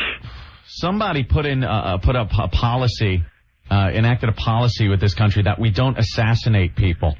So that's why we never take out a leader. You know what I mean? Let me tell you something, Anthony. But we got to take out this bin Laden guy. Dude, when you're dealing with gangsters, you got to get gangster, dude. You got to go down. You got to get grimy. There you go. Yeah. You got to get grimy, dude. You can't play this little pussyfoot game. Let's talk it out. Yeah. All right, we're going to talk it out. But meanwhile, I got a hit team on your man. We can't worry about offending other people. Come on, man. It's our ass. Dude, you know how many people I knew in that building, dude? Man, I'm looking forward to like a month of waits, dude. I haven't heard from PR. PR waits down there. I haven't even heard from him, dude. I can't watch this, man. There are people now, they're showing them hanging out the window of the World Trade Center. They're begging for help. And what a feeling of helplessness, man. Yeah. You're so helpless. You're like, damn, bro, you know, man, you can't do nothing? Nothing. Man, put a parachute on, my brother. Do it. Do something, man. All right, OD. Thank you, we're gonna move on to some other calls. But thanks, dude. The footage is just getting more and more graphic. Well, more is coming in now because everyone had cameras after the first plane hit. I can't. All right. Believe that there's no more Twin Towers. Guys, who do we have? Want to go to West Coast Dave? I was thinking Matt. Matt on line 1 on the National. Where's he He's from? out of Boston. All right, Matt from Boston. Sure, why not? Matt. Hey, Matt. Yeah. What's up, bro? Man? What's going on, man? You tell us. What's the feel of Boston today? Well, it was like a mass exodus, people leaving the city. Yeah, from Boston, yeah. Yeah, I've yet to see traffic at 11:30 heading out of Boston. It was, the worst rush hour traffic you could imagine. I mean, it was nuts. Everybody here is just still in awe, really, of what's going on, what's transpiring. Yeah, a couple of those planes coming from Logan. Yeah, and I mean, it's really, it's really just mind-boggling. It's depressing. It's sad. It's just, it makes everybody pissed off. It does. I mean, I myself, I'm a Marine, and I'm pretty much just waiting for the phone call myself. Huh. To be honest with you, speaking to some of my fellow Marines, it's just, we know what we have to do. I hope there's a response. My God, I hope there's just a tremendous response from the United States military. Well, we all know what we have to do, and everybody I've talked to, we got a job to do. That's what we've been trained to do, And when the time comes, we're prepared to do it. Yep. And but I just had, I've been listening to the radio, and I've been listening to people say that, it's unfair to blame the past 8 years for what has happened today. Mm-hmm. And to be honest with you, we are not the only ones to blame, but we are to blame ourselves. I got to interrupt you. The footage of the kids and the people beeping their horns and various Middle Eastern countries celebrating like they just won the NBA championship or something, or the Super Bowl. Are they insane? Bastards, you keep celebrating. Go ahead. Buy your flags and wave them. Go ahead, you sons of bitches. In the past 8 years, under the brilliant leadership of Bill Clinton, we've had our military depleted to an all-time low.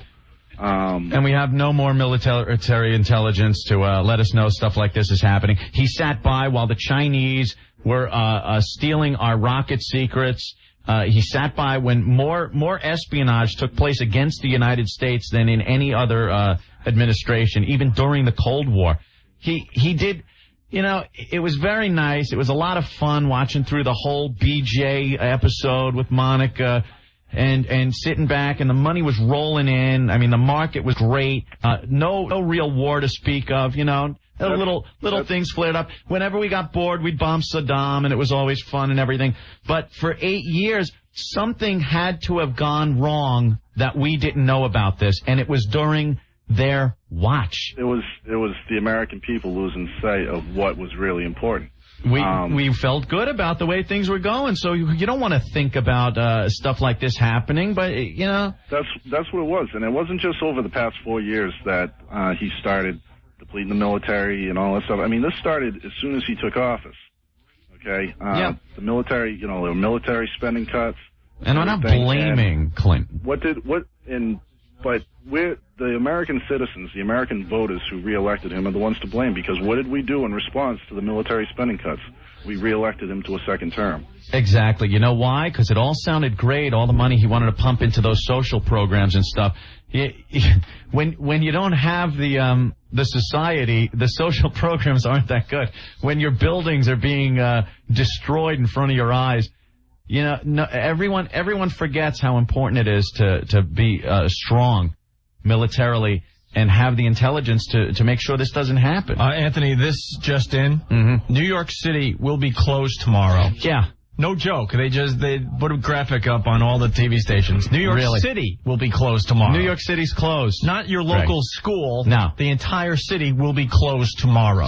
Jesus. This is definitely, though, hopefully, I am hoping this has opened the eyes of, American citizens. A wake-up call, man. This is quite a wake-up call. At the very least. And it's, something, this is really bad, and it's going to be, another clip of the goddamn plane flying through the building. Unbelievable. It's going to be really bad. It is a tremendous loss of life. But if it gets us aware that stuff like this can really happen, hopefully it'll save more lives. Hopefully we can go in there and remedy this problem. All right. Because next time, who knows, it could be biological crap. That's the stuff you don't see, and you don't have to be at ground zero for that to F you up. Believe me. It's very true, because it's been proven, it's a proven fact that a terrorist could come into New York City with a hairspray-sized... Hold on. Okay. Explosions in Kabul, Afghanistan. Breaking news. I sure the hell hope we're bombing Afghanistan as we speak.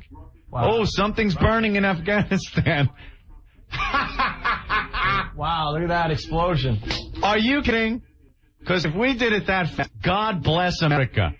I am looking at live footage from CNN of Afghanistan, Kabul, Afghanistan. There is a building on fire, a few explosions happening, and I just hope this is the first wave.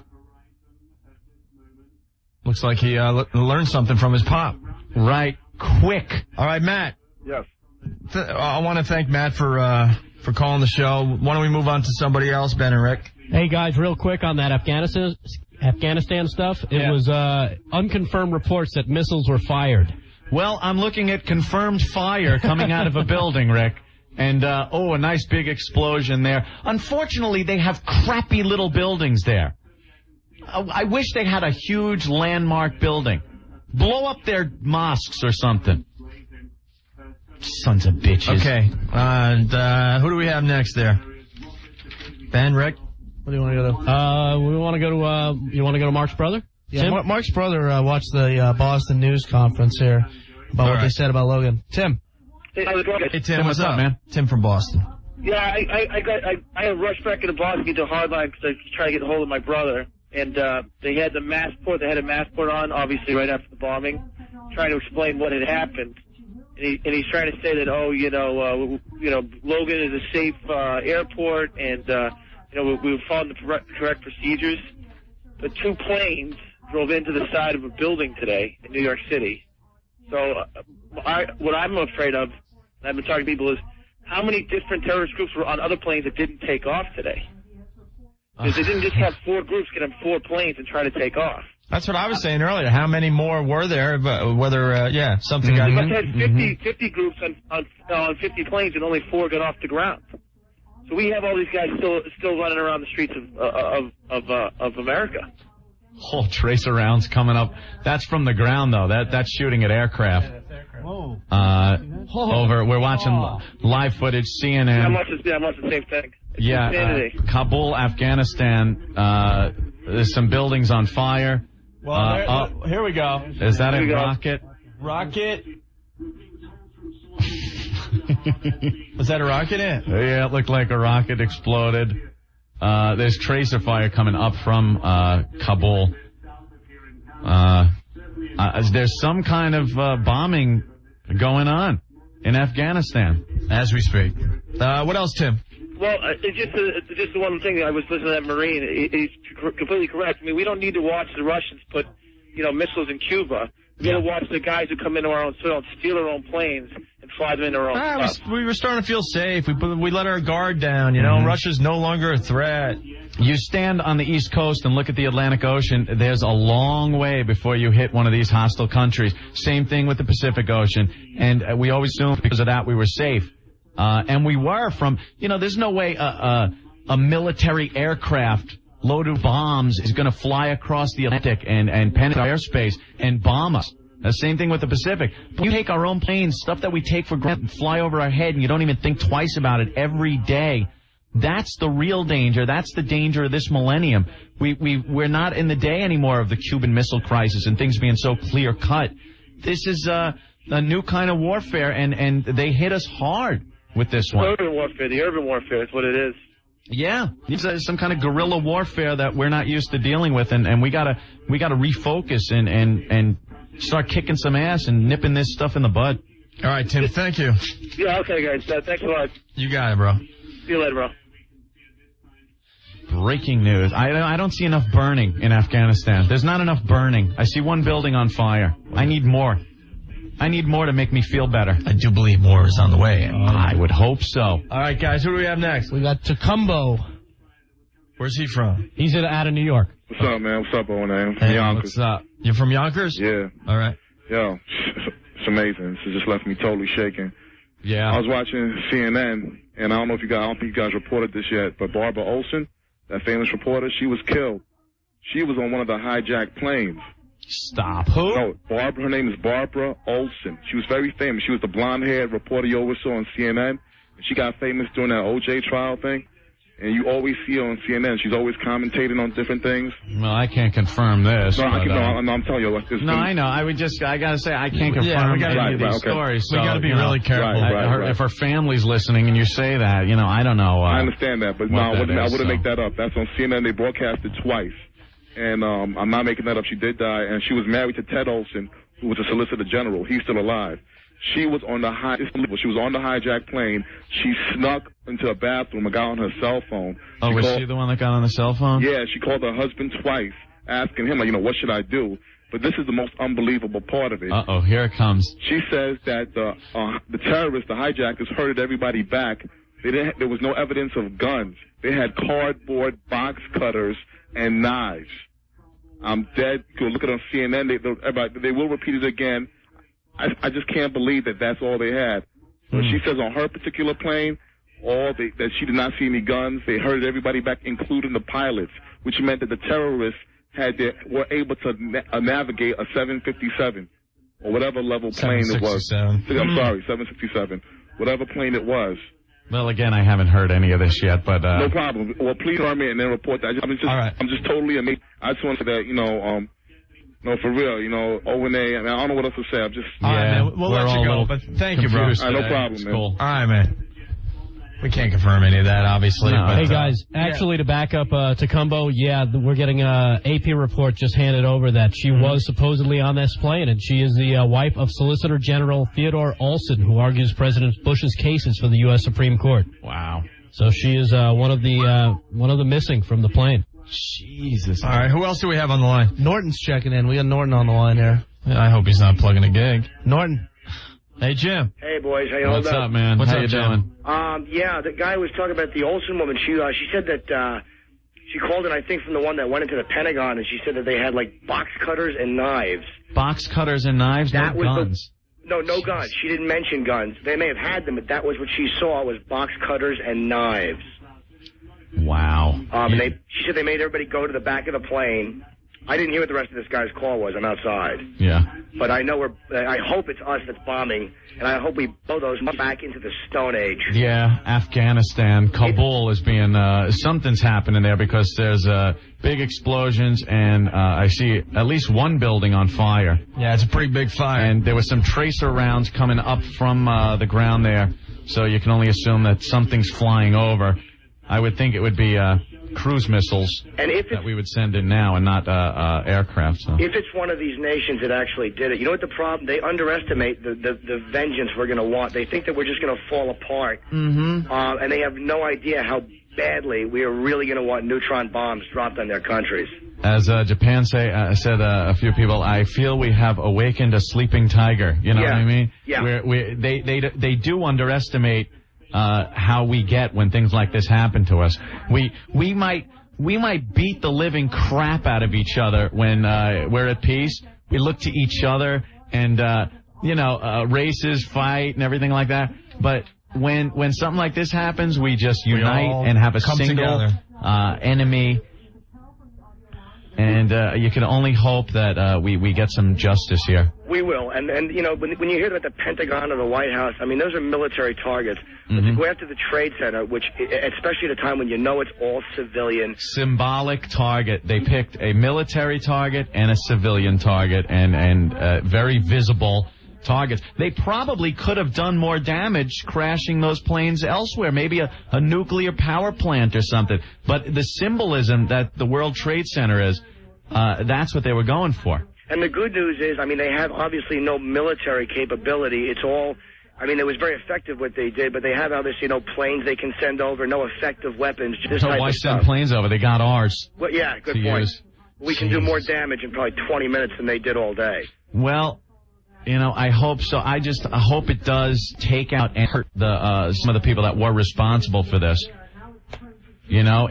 It's just great watching people get bombed when something like this happens to us. But I really do hope that we're helping out and solving a problem that we have here by doing it. Oh, we will. I mean, I'm actually happy to have Bush in the White House right now, even though he wasn't like my favorite guy, but I definitely feel more comfortable with him because it seems like, he's definitely a cranky little man, so hopefully he will do something immediately, and I hope that this is what we're doing right now. I just hope we are bombing these savages while they sleep. Well, it is dark over there. I really hope we are killing everybody over there. Boy, you got to give it to CNN with that new little device they have. That video phone technology they got. They're the only ones that are in Afghanistan with live footage of this bombing or whatever it is, some kind of action going on. Yeah, I have a feeling it's just, I hope we're sending strikes over there. That would at least take a little bit of the sting out, just to know that we are attacking them immediately. You can hear Navy planes going over my house. Who would have thought, there wouldn't be a civilian plane in the sky, but the planes you do hear, you look up over the United States of America, major cities, Washington, New York, and hear and see military aircraft, and that is all that's flying right now. 40,000 canceled flights. 40,000. I think it's the first time in history the entire aviation system in our country has been shut down. That's what I heard. It was the first time that's ever happened in this country. And it was a good move by the FAA. I mean, hopefully, maybe they saved a couple of incidents. Who knows? Yeah, who knows how many more we're getting ready to board planes and do it in other places. Yeah, because there's got to be Midwest targets, and there had to be some type of West Coast targets, and hopefully some of that was averted, you know. CNN is reporting unlikely the U.S. would move this quick. What, saying that it might not be a United States strike, but something in the way of a civil war in Afghanistan? Well, that's a coinky-dink. Yeah, well, whoever it is, even if they didn't do it, they kept Osama bin Laden there for a long time, and even if he didn't do it, I'm happy that we're killing them. They know Osama bin Laden is given refuge in Afghanistan, so I think this is some kind of U.S. action. Although it doesn't seem hard enough. You know what I mean? Well, again, we really don't have any proof that it's him, I guess, so you can't just carpet bomb the whole country. I mean, that's my guess. I mean, I really don't know. It's him. It's like I said earlier. He's the guy that tried to bomb it in '93, the World Trade Center. He's like the same crackhead that goes to the same liquor store and robs it until he gets arrested. Yeah. You know, you got to know this is his M.O. Anthony, 4 flights went down today, and that was a total of 266 people. That's a total, not on one plane. Box cutters and knives. Well, you know something? You probably don't even imagine that they're going to do something like crash the plane into a building. You would think maybe they want to go to another country and get refuge, so you're not going to attack them even if they just have box cutters. Because you can't fathom they're going to do something like this. And it's real easy to sit on the ground and say, well, if I was on the plane, I would have done exactly what those people did. You just sit back and just hope you don't get splashed. Sit back and shut up, right? Yeah, and hope you land safely. I mean, you know, it's easy to sit here and go, I would have jumped on him. I wouldn't have done anything. Yeah. I was at a McDonald's that got robbed, and I cowered like a girl. I certainly wouldn't have attacked men with knives and box cutters. We were watching some video of one of the towers collapsing, and we saw a big fat guy running down the street away from the big cloud, and an old woman dressed in pink is limping her way, and you know she's just going to get engulfed in this smoke. There's no way she could even get up to a jog, never mind run away from this smoke. The fat guy pushes her out of the way as he just continues running down the road. That's what humanity's about. Save my ass. You know, but that's, again, it's kind of tough. I mean, if I was running and there was I've pushed old ladies to catch buses. I mean, for my life. For your life, yeah. Use her as a car. I mean, it's easy for me to be here in Jersey looking at the smoke, but I probably would have done the same thing. And it's horrible, man. It's a really, really horrible day. Yeah. And very depressing. And it was just a symbolic thing. And I just hope that symbolically we kill as many of those savages as we possibly can. Absolutely, Norton. And I really, really hope we have a military strike that is. I hope we embarrass ourselves by striking so disgustingly hard. I will be proud that my tax dollars are on some of the, fin rivets of those bombs they send over. Yeah, I don't know when I'll be able to get into the city. I mean, maybe tomorrow they'll start allowing people in, or, I mean, who knows? I doubt it. No, this just in. They have closed New York City for tomorrow. Oh, it's already... New York City will be closed tomorrow. Really? Stanley Deanwitter, largest tenant in the World Trade Center, and... you know, what about those records? What about all the people that work there and the market, the finances of the world? There were a lot of servers in the World Trade Center, a lot of computer equipment, a lot of records are stored there. Like I was saying earlier, I don't know of one person in the country that hasn't sent out an envelope to some company or another that said, One World Trade Center as the return address. It's a building that it's worldwide. It's the World Trade Center. You know what I mean? It's important to the free world. And I hope I couldn't be the only one that's hopefully that China will just shut their yaps and stay out of this if we decide to attack one of these countries. Well, again, what I was saying is a lot of times we hold back for political reasons, and this time we just gotta say, something, screw you. This is what we have to do. I don't care how you feel about it. Yeah, you know what? I don't see them holding back this. I don't know if you saw Colin Powell this morning, but he did not look pleased. A little cranky? He really looked angry, yeah, and I was very happy to see it. And Bush certainly doesn't seem happy, so I just hope we do awful things. And I really don't even know what to say. It's very, very sad. Yeah, because even no matter how much we bomb them, this still happened, and it's a hard one to swallow. But they will rebuild them. I mean, they will. They will go back up. And, we will, again, in the end, we will do more damage than was done. All right, Jim. All right, guys. I love you guys, and I'll see you guys as soon as I can. Okay, man. Jim Norton, everyone. Everyone just, shocked. Yeah. This whole situation. Who else we got, guys? West Coast Dave checking in here. West Coast Dave. From San Francisco. Yep. That's Dave, right. what's up, buddy? Well, I just on the wanted to safe talk side of the Hold on, what? You're calling us from the safe side of the country. Yeah, Jesus. from the safe side. You wouldn't know it by the way that people are acting over here, though. You know what's strange? A lot of people from New York and Washington, the East Coast, say things like, God, I would never live in California with their earthquakes. Yeah, go figure. How about what we have to deal with? Yeah, no kidding. You know, compared to earthquakes, they'll take them any day. Yeah. You know, people over here are really shaken up about all this. They closed all the airports. They closed all the federal buildings. They closed the Transamerica Pyramid.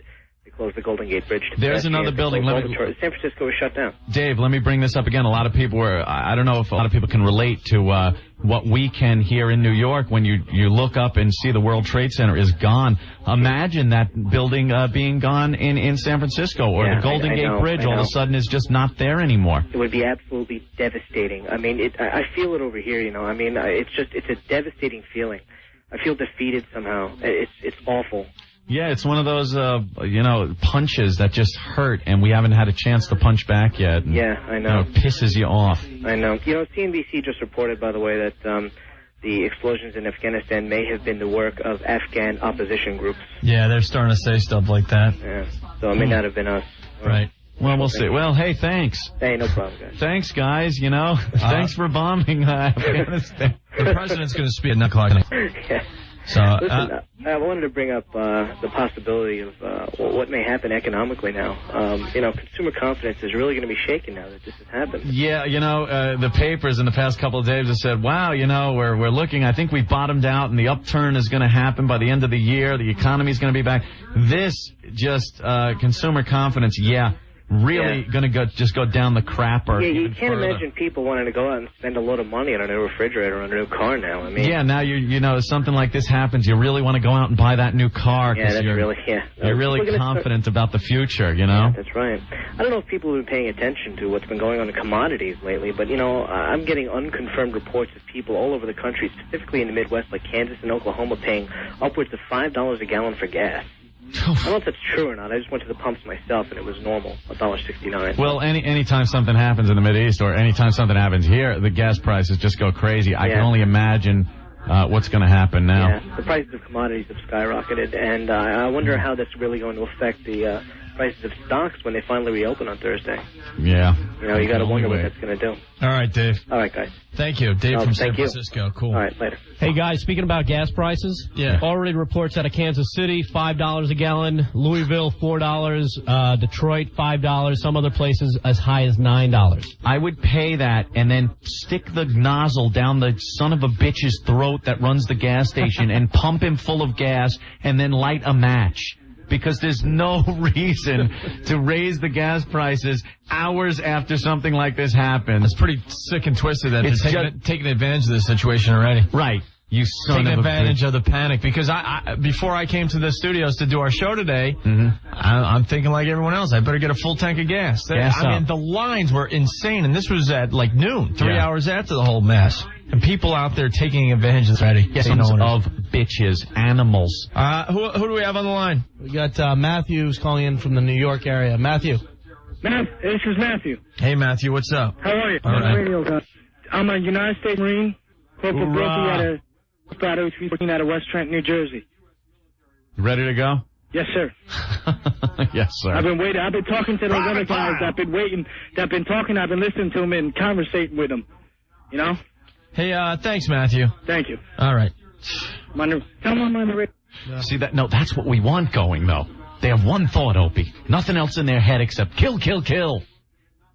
Anyone else, guys? Should we take a break? What do you want to do? Go to David here in Boston. David. You're truly born again hard, Private Pile. David, what's up? Well, I got a different story for you. I got my brother-in-law. 2 months ago, we threw a party for him. He got a new job. Wow, with the World Trade. You know what I'm saying? Get out of here. 105th floor in the second building that got hit. You know? Is he okay? I haven't heard from him. No clue, right? And you're just sitting there wondering. Well, yeah. What does one go out to find them? You know something? I don't even know how to give you an answer. Yeah. I mean, how do you? Went to Brown University, took a job for $120,000 a year to go to fucking I'm sorry. Go to the World Trade Center to work. Well, hopefully he got out. It's very hard to get phone calls out of New York right now. So is that what it is? Have you called his friends? His girlfriend's in New Jersey. She can't get in touch with him either. David, what company does he work for? We might have the number here. Conan and Fitzgerald. Is that it? No info on them. But if we do have those numbers, if they come up available, we'll definitely be passing them on throughout the time here. Yeah. All right, say a prayer. All right, David. Thanks. See, it's stuff like that, Who knows? Yeah, and speaking of people looking for survivors, family, employees of Morgan Stanley, the number again is 888-883-4391.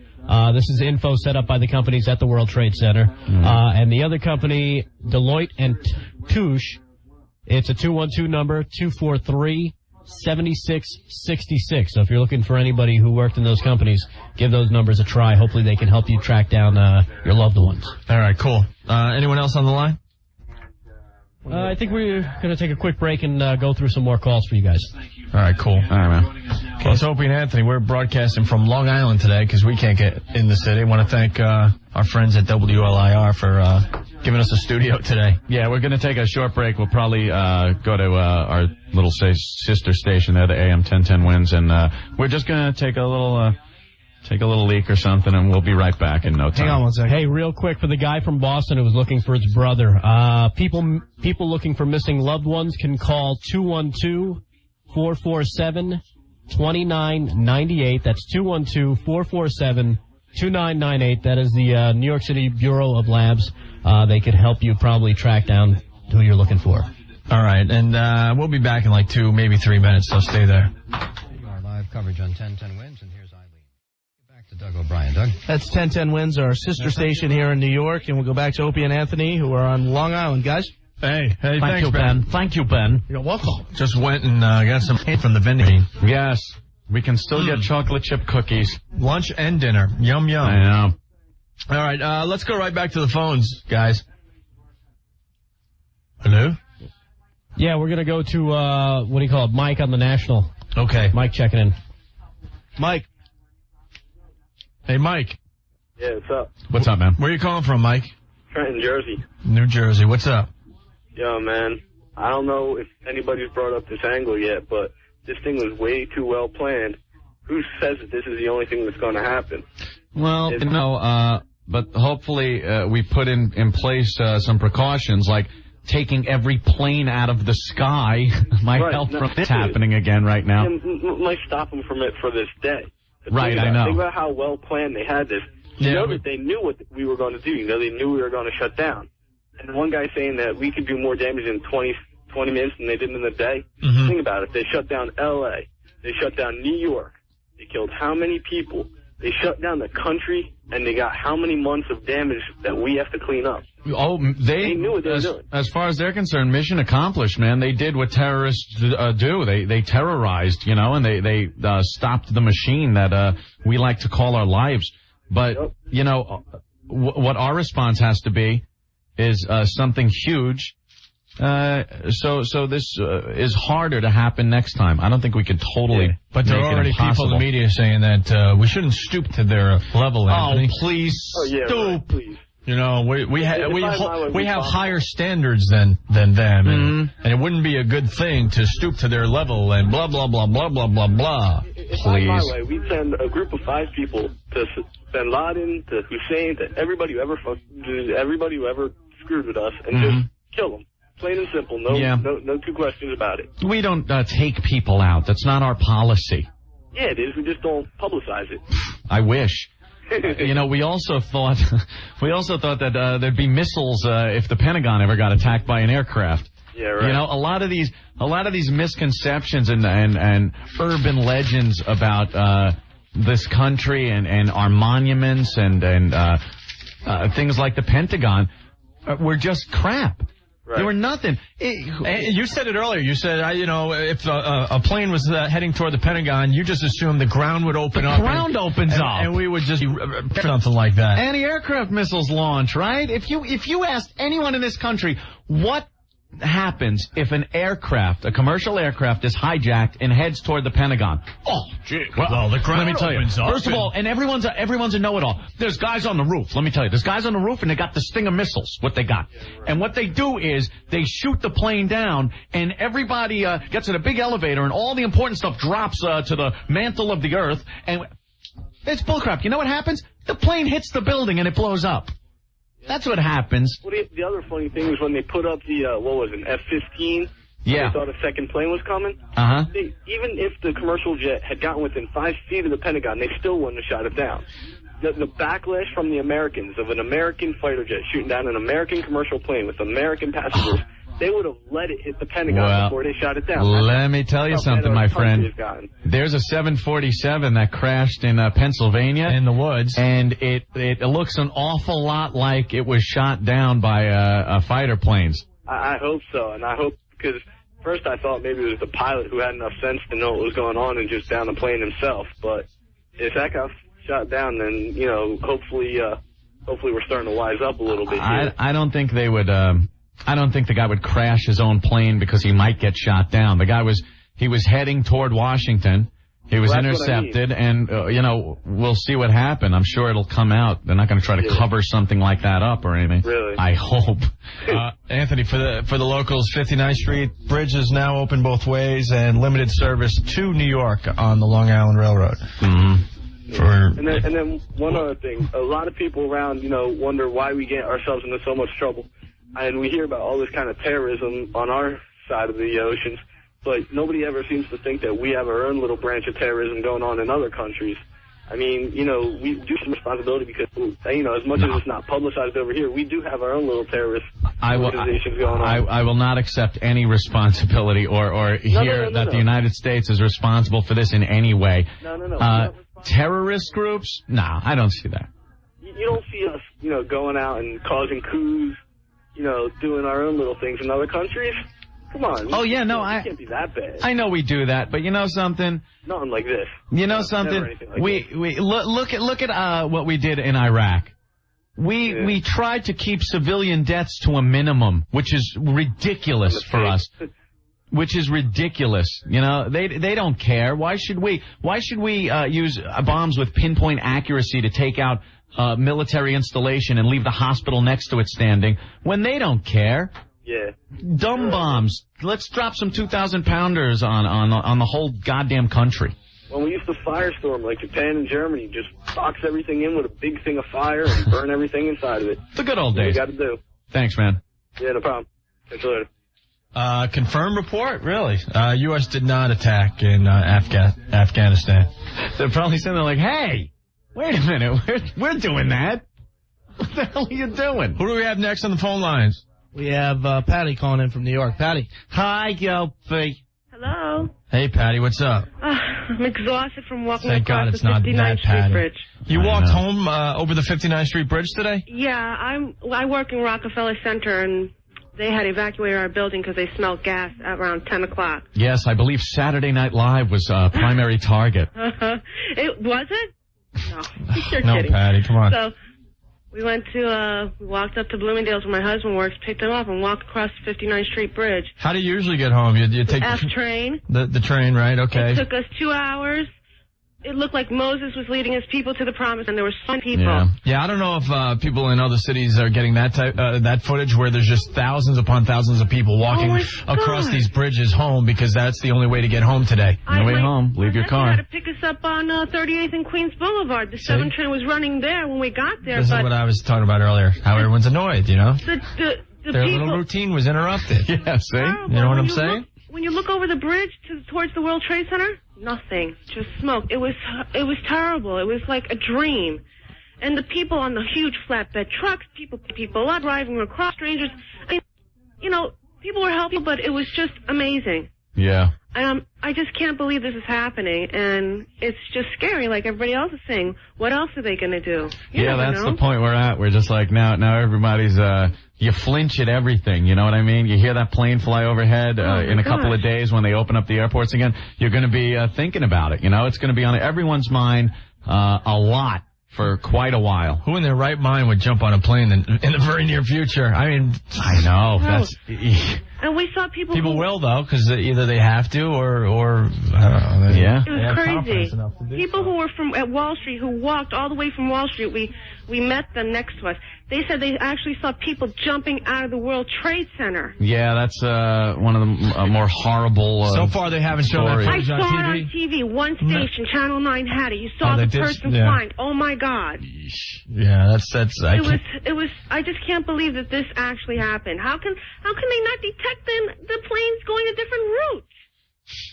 You know something? You never expect something like this to happen. It's scary. So. You know, that plane that left Boston, it was going to L.A., over New York at some point. It made a sharp turn south. And at that point, they knew something was amiss with the plane. Either no one talked to the tower or what happened, but for some reason, they didn't feel like shooting it down. So it wasn't a threat. It was just a plane that was off course. Yeah, but a half an hour. I know, a half an hour of a plane off course Going south toward if we were a little more alert, or maybe we were tipped off at something, you might know this was going to happen. But I mean, hello, I don't know. I just don't understand it. And so many lives are going to be gone because of this. Mm-hmm. And these people are like, yeah, we tried it the first time, it didn't happen, but look what we did. We got both of them in this time. Yeah. You know what I'm saying? It's just what's going to stop them now? Okay, well. Well, I just wanted to say, love your show, guys, Just wanted to, All right, Patty. say thanks for everything, okay? Thanks for the great coverage, okay? Well, we're trying. You guys are doing a great job, by the way. I'm watching Afghanistan getting bombed, too, so. All right, cool. I just hate being serious. Hate it. Yeah, we like talking about boobies and whores. That's the fun stuff. But something like this happens, and it's kind of hard to joke about anything, right? Guys, what do we got next? A couple things. We got some phone lines open, so the New York number as well as the national 866-277-4WOW, and the local number if you're in the New York area 877-692-1027. And one other thing, guys, that the guy that called in from Boston who had his brother-in-law on the 105th floor. Yeah, and it's at Cantor Fitzgerald, which is a law firm. They have a number set up in London where they're based for people to call about loved ones. It's 44207-894-8017. So. You better give that number again if that guy's listening. 44207-894-8017. Okay, cool. All right. Who do we have on the phone line? Want to go to Joe on line 8? Okay. Out of New York? Joe. Hey, look, Anthony keeps saying this isn't our fault. He's wrong. We let all these ragheads into our country. We should have learned the last time. They're all in here on student visas. They come here, they make these explosives, or in this case, stole a plane. Hey, guys are right. I mean, it's our fault. I mean, it's time we changed the sign from, give us your huddled masses yearning to be free, to time it says, sorry, we're full. Yeah, that argument's going to be brought up again, but, I don't consider that our fault. It's unwise, some of our immigration practices. I think we got to stop worrying about offending groups is what it is. There are these students, they call them students that come over here. I don't know what they're studying, but they're building bombs. They're doing reconnaissance work for these terrorist organizations, and we can't kick them out. You know why? Because we're not like that. We're the United States. We're all inclusive, and we would hate to offend because there would be a group that will write a letter to this organization or that and be offended that we're calling these people terrorists. Well, we like being politically correct. Dan. Well, F that, man. It's just it's time to really assess reality and not think about hurting people's feelings. Because next time it could be chemical warfare. Right. Could be nuclear weapons. Who knows what's next? You never Anthrax, thought this, all that fun stuff. And for anyone sitting out there going, oh, now stop. Turn on your TV. Because who the hell imagined this? Who thought you'd ever see something like this happening? And yeah, they do keep topping themselves. Remember? It keeps escalating. 93, it was a Ryder truck with some horse crap in the back. 6 people died. Oklahoma City bombing was about 168, if I'm not mistaken, and now look where we're at. Now we're at airplanes crashing into buildings. So next, who knows, man? And this had to be in the works for years. Yeah, this one had to be planned for a while, and you know something? We should have known about it. We just should have known about it. Well, we have an open-door policy. Come on in and, stick it to us. Yeah, come on in, take a good look around, tell your pals where the good stuff is, and, It's like living in the middle of Newark and leaving your doors open. Yeah, come on in. Take what you want and go home. I've hated our immigration policies for many years. Yeah. Anyway. Hey, thanks, guys. Thank you, Joe. People from known terrorist nations should be under the utmost scrutiny. And I don't care whose feelings it's hurting. It's just the way it is. Sorry. All right. 4 planes went down, and the total is 266 people. From all 4 planes. Put together, right. So, all right. So these planes weren't, filled. You can't say thank God because people died. No. Did I say thank God? No, I'm saying a lot. I'm trying to check every word I say. Because when something like this happens, the lower the death toll, the better. But it doesn't help because you don't want to hear that anyone died. Just the people dying on in the planes is more than the Oklahoma City bombing. Yeah. Just to put it in perspective. Mm-hmm. And who knows what they're going to find underneath all that rubble at the Pentagon and the World Trade Center. And Building 7 from... Yeah. The World Trade Center. Guys, who do we have next? We have our own Steve C. from Foundry, who's on the line. He's stuck in Jersey. Steve. Hey, fellas. Hey, Steve. How are you? How will this affect Foundry? I don't care because I'm in steam underwear that I was wearing yesterday. You know, the terrorists were able to fly 767s, but I'm sure they couldn't navigate FoundryMusic.com. Saw that coming a mile away. Very hard. Very much. So you didn't make it into work either today, huh? I was going to I took the day off because I had to go to a doctor's appointment. By the time I was headed home, because I was going to come in and help Ben and Rick, I couldn't get into Secaucus where I live. They've closed off all access. Yeah, that stomach surgery doesn't seem as important. No. All of a sudden, things have been put in perspective. Although I would like to start taking, I'd like to sacrifice my surgery and start taking lessons how to fly an F-14, so I can fly it over and drop a nuke on somebody. Wouldn't that be nice? Oh. So what are your thoughts today? Just hatred for every militant raghead that ever said a foul word about this place. Mm-hmm. You just want to gouge their friggin' eyes out of their pathetic heads. When you look on the TV and they're waving their flags and celebrating the fact that people were killed and institutions around this country were destroyed, it makes you pissed off. It's infuriating.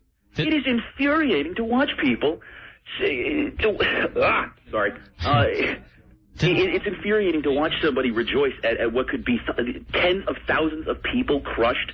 Yeah. Did you see the world, one of the towers collapse live on TV today, like everyone else? I was 40 miles away in Jersey, and I saw the smoke plume. Yeah. The feeling I got watching it on live TV, I'm like, no, hang in there. Help is on the way, hang in there. Do not fall down. Yeah, you hope. And you could feel it in your gut. What's gut-wrenching is that there were EMTs, there were firemen, there were policemen. A lot of emergency workers down there trying to help out the people that they were evacuating. And, who thought those were going to just come down like that? So. You know what's also disgusting, and I've been tuning you guys in and on and off all day, but I don't know if anyone said this, but stuff like this doesn't happen in this country without someone on this end knowing about it first. Yeah. That's what's really sick. Oh, now there's a guy up there. Who's this? He's up there with a lot of medals on his chest. You guys want me to bring up the audio on that? Talking in front of the Pentagon. Who is he? Yeah, bring it up. Is this Shelton? Who is this guy? Innocent and decent citizens of our country. I extend my condolences to the entire Department of Defense families, military and civilian, and to the families of all those throughout our nation who lost loved ones. He's got some medals. I think this is indeed a reminder of the tragedy and the tragic dangers that we face day in and day out. What are we going to do? Both here at home as well as abroad. I would tell you up front, I have no intentions of discussing today what comes next, but make no mistake about it, your armed forces are ready. Yeah, there you go. Mr. Chairman. Chairman of the Senate Armed Services Committee, Carl Levin. Nice comb over. Our intense focus on recovery and helping the injured and the families of those who were killed is matched only by our determination to prevent more attacks. And matched only by our unity. I think I heard this in 93. To track down, I know. root out, and relentlessly pursue terrorists. Of course. And nothing happened. Support them and harbor them. They are the common enemy of the civilized world. So do something. Our institutions are strong, and our unity is palpable. It is. Senator John Warner. Same speech we heard after the Oklahoma City bombing. Chairman, preceding Carl Levin, I can assure you that the Congress stands behind our president. There you go. And the president speaks with one voice for this entire nation. This is indeed the most tragic hour in America's history. Al Gore right now is going, I think thank God I lost. Its finest hour. Right? As our president and those with him, notably our Secretary of Defense, our chairman, and the men in the armed forces all over this world stand ready not only to defend this nation and our allies against further attack, but to take such actions as are directed in the future in retaliation for this terrorist act. Be ballsy. Tell us what you're bombing. Unprecedented. They never tell us beforehand. We call upon the entire world to step up and help, because terrorism is a common end to all. Where was Superman? And we're in this together. He could have helped. States is borne the brunt, but who can be next? I hate these goddamn speeches. Could you fade this out? Yeah, I'm just getting annoyed. I get pissed off because I'm hearing the same crap we heard, like Ope said, in 93. I want to hear someone with a set of brass balls get in front of that podium and shake things up. Who's not worried about offending someone or worried about, policies or politics. Right. Get up there. Be a leader. Be a real leader. Talk like you feel. How do you feel? You pissed off? Get to the podium and say, we're pissed off. And someone's going to pay. We're going to figure this out and someone will pay. Our armed forces are ready. Well, I hope so. That doesn't tell me anything. And if these speeches just go on for days and weeks and months and then everyone forgets and nothing happens, book me passage to Afghanistan. I'm going into the desert with a gun. Find it myself. Guys, what do we have next? Let's see. I got a report here. The Senator Orrin Hatch says they have intelligence that two connected to bin Laden said that over private airways that we hit two targets. Then it looks like they have confirmed reports that bin Laden is attached to these attacks. Gee, what a surprise. As opposed to him saying, no, I had nothing to do with it. He's the only one with the money and the power to do something like this. It's obvious. It's not, when someone did something bad, let me bring the Superman back up, Opie. It was always Lex Luthor, wasn't it? See? We know who it is. All right, let's go back to the phones. Let's go to Kevin in Philadelphia. Yes. Yes. Hey, guys. What's up, man? Hey, Kevin. I just wanted to say that we need to bomb the hell out of everything there. I mean, I'm comparing this to Vietnam in the sheer fact that we couldn't tell who was our enemy and who wasn't. I mean, the people that were making the most effective gun runnings were the women and children. I mean, you look at these, we need to go into that entire region, kill every man, woman, and child, and leave how the hell you pronounce his name? Bin Laden. Yeah, we need to leave him alive and torture him for the next 30 years. It would be really nice to believe that would happen, but we're America, so it doesn't happen. We don't have it in us. I just hope we do something. And the Vietnam analogy is good because, we don't know who the enemy is. And that war was effed up because we don't piss other countries off, too. This is something we have to do. We got to get in there and do some damage and not care if we're pissing off countries that are sympathetic to these groups. Yeah, exactly. Like, the last time anyone attacked American soil, we put the most force we could possibly put into the attack. Yeah, I don't understand. People sometimes they don't think. It doesn't have to come by way of tank and paratroopers and missiles. This is as much an act of war as if a bomber flew over the city and dropped a bomb out of a military plane to the World Trade Center. There's no difference. This is, we're at war. They declared war on us, and we have to respond tenfold. Oh, more? Oh, no. Because if they were saying that we hit, I just heard that they announced over private radio and his troops that we hit 2 targets. Mm-hmm. That means there was a lot more. Yeah, we said that earlier. Yeah, well, just imagine what the full plan was. Yeah, exactly. You know, heads are going to roll in the military and in the CIA. That someone should have known about this, and hopefully it puts their ass in gear that they start getting their intelligence back to where it was. You know, during the Cold War, we knew a lot of stuff, but for some reason, all those got cut because we figured we didn't need it anymore. Well, we need it. All right, Kevin, thank you. All right, guys, I'm just venting. Thank you for letting me talk, and you guys have a nice night, or as best you can. Yeah, thanks, Kevin. Yeah, bye. Kevin from Philly. Hey guys, we got a few minutes left, so I was hoping to get some more of these phone numbers back out to the listeners if they're looking to try and track down information on loved ones. The employee family survivor info set up by the companies at World Trade Center, Morgan Stanley. The number again is 888-883-4391, and for Deloitte and Tush, it's 1-212-243-7666, and again, they're looking for blood donations. Typo, I guess, is the most needed right now, so call location near you at 1-800-HELP-NOW or 1-800-933-BLOOD. All right. Thank you, Rick. No problem. All right. Guys, also here in New York, Ron and Fez are here, so they'll be on live after us for people here in New York. How the hell did they get it? They got in. They live in New York. Yeah. Ron's been here all day, and Fez got in, so they're going to be on here in New York after us. Okay.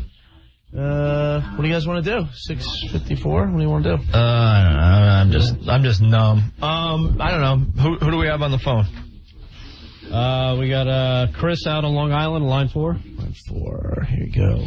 Chris.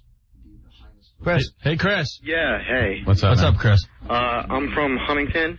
Yeah. I live right near Huntington Hospital. I just had 3 F-16s fly right over my house. Yeah, it's they're probably coming from the base out east. Yeah, they were going west.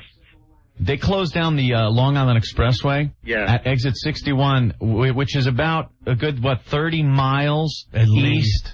30 miles east of New York City, and it's closed 30 miles east of New York City. That's how hard it's going to be to travel. I'm supposed to get back to Brooklyn. I'm going to have some time. I know. I don't think I'm getting back. Stay at the treehouse. You can stay at the treehouse. Oh, I can't stay at Opie's house. No Whack your head going up the stairs. The treehouse. How do I get a drink in the middle of the night? Do I have to pull the rope and the coconuts come up? It's like the Swiss Family Robinson treehouse. We'll figure it out. Actually, you drop the bucket into the water. Where's President Bush arriving? He arrives at the White House. At the White House? What are you, stupid? What is he, crazy? They've actually flown him to 4 different locations. Yeah. Well, it was interesting. You saw the helicopters just kind of swarming the area. I was wondering what was going on. It was, because they were getting ready to get him in. Oh, now I'm sure that if anything happens, the Washington Monument opens up and a missile comes out. Right? The New York Stock Exchange will be closed tomorrow. Mm-hmm. That's obvious. And they've canceled 40,000 flights. 40,000 flights. That's a lot of people at a lot of airports. Unprecedented. And Disney World and Disneyland closed. Damn it. They had to report that. Yeah, I know. No baseball games tonight. Who cares about baseball? Oh, Knott's Berry Farm is closed. All right. Well, one last number, guys, because there's another big company in the World Trade Center, Empire Blue Cross, and a lot of employees. The number for info for them is 866-761-8265. 866-761-8265. That's Empire Blue Cross. Yeah. And for St. Vincent's, if you're looking to track down somebody at St. Vincent's, their info number 212-604-7085. And anyone that works with Keefe, Broyette, and Woods, you have a number to call. If you're trying to locate someone, a loved one, 1-800-726-0006. I hate when they say loved one. What if you just liked somebody? You still want to see where they are. Like if Rick was in there. He's a liked one. What's the number for liked ones? Max. Thank you for the numbers, Max. Hey, okay, Anthony. Anyone else on the phones? Just a bunch of random, calls are coming in and out real quick right now. I think we've run the course. Yes. George Bush, back at the White House. George W. He's coming out of his helicopter. I wonder if they did anything extra. Like if some of the people are going to be, sharpshooters on top of the White House and on the grounds. Wow. Look, who's the first guy that comes out of the helicopter? He's called the Shield. He's like the food taster guy. The president has left the helicopter. You know they walk with confidence. Walk confident. A lot of crisis. Look around a lot. Make sure you're frowning. Straight into the White House. Let me see. Could you see any other sharpshooters or anything? He was so prepped on how to walk out of that helicopter. Of course. What's that? White House minefield? That's his business walk. What are those, all picnic tables? Picnic tables stacked up. They couldn't have flown him closer to the White House? He has a long walk. Is that picnic tables? What was that? Picnic tables stacked up. As a barrier? I would hope not. After everything that went on, they decided to make, to put a barrier around the White House, piling up picnic tables. And we're going to deploy picnic tables everywhere. Look at him. There he is. Back in. There he goes. All right. Thank you, Mr. President. Okay. He'll be giving a speech tonight at 9. I think it's going to be a ratings bonanza, to tell you the truth. I have a feeling that it'll be on 30 stations tonight. Yes. Of course. Well, it's I can't say it's been a fun show. It sure hasn't been that. It's been different. No, this is something, It's going to be hard doing a show even tomorrow. I don't know how going to go in, whip them out Wednesday tomorrow, This is something we just don't have a desire to do. Yeah. This is not our expertise, so I thank everyone for bearing with us and sharing your stories and stuff, but this just sucks. Yeah. Sucks big time. And our thoughts are out, go out to all the people that have family and friends. They don't know where they are. Yeah, exactly. And there's thousands of those people tonight. And we can only hope that we get some retribution here, some revenge. All right. All right, guys. Do what you gotta. All right, we'll go back to 10-10 wins. We'll go back to 10-10 wins, and then for you and your New York, Ron and Fez coming up in just a few minutes. Did Jeremy tell you to say that? No, come on. I went to school for radio. Give me a break here. Got to get our ratings. This is the place to be. Disgusted. We'll see you guys tomorrow. Hey guys, don't hang up, okay? What? Just stay there. All right. Here you go. 10-10 wins for you in New York. More from Lisa on 10.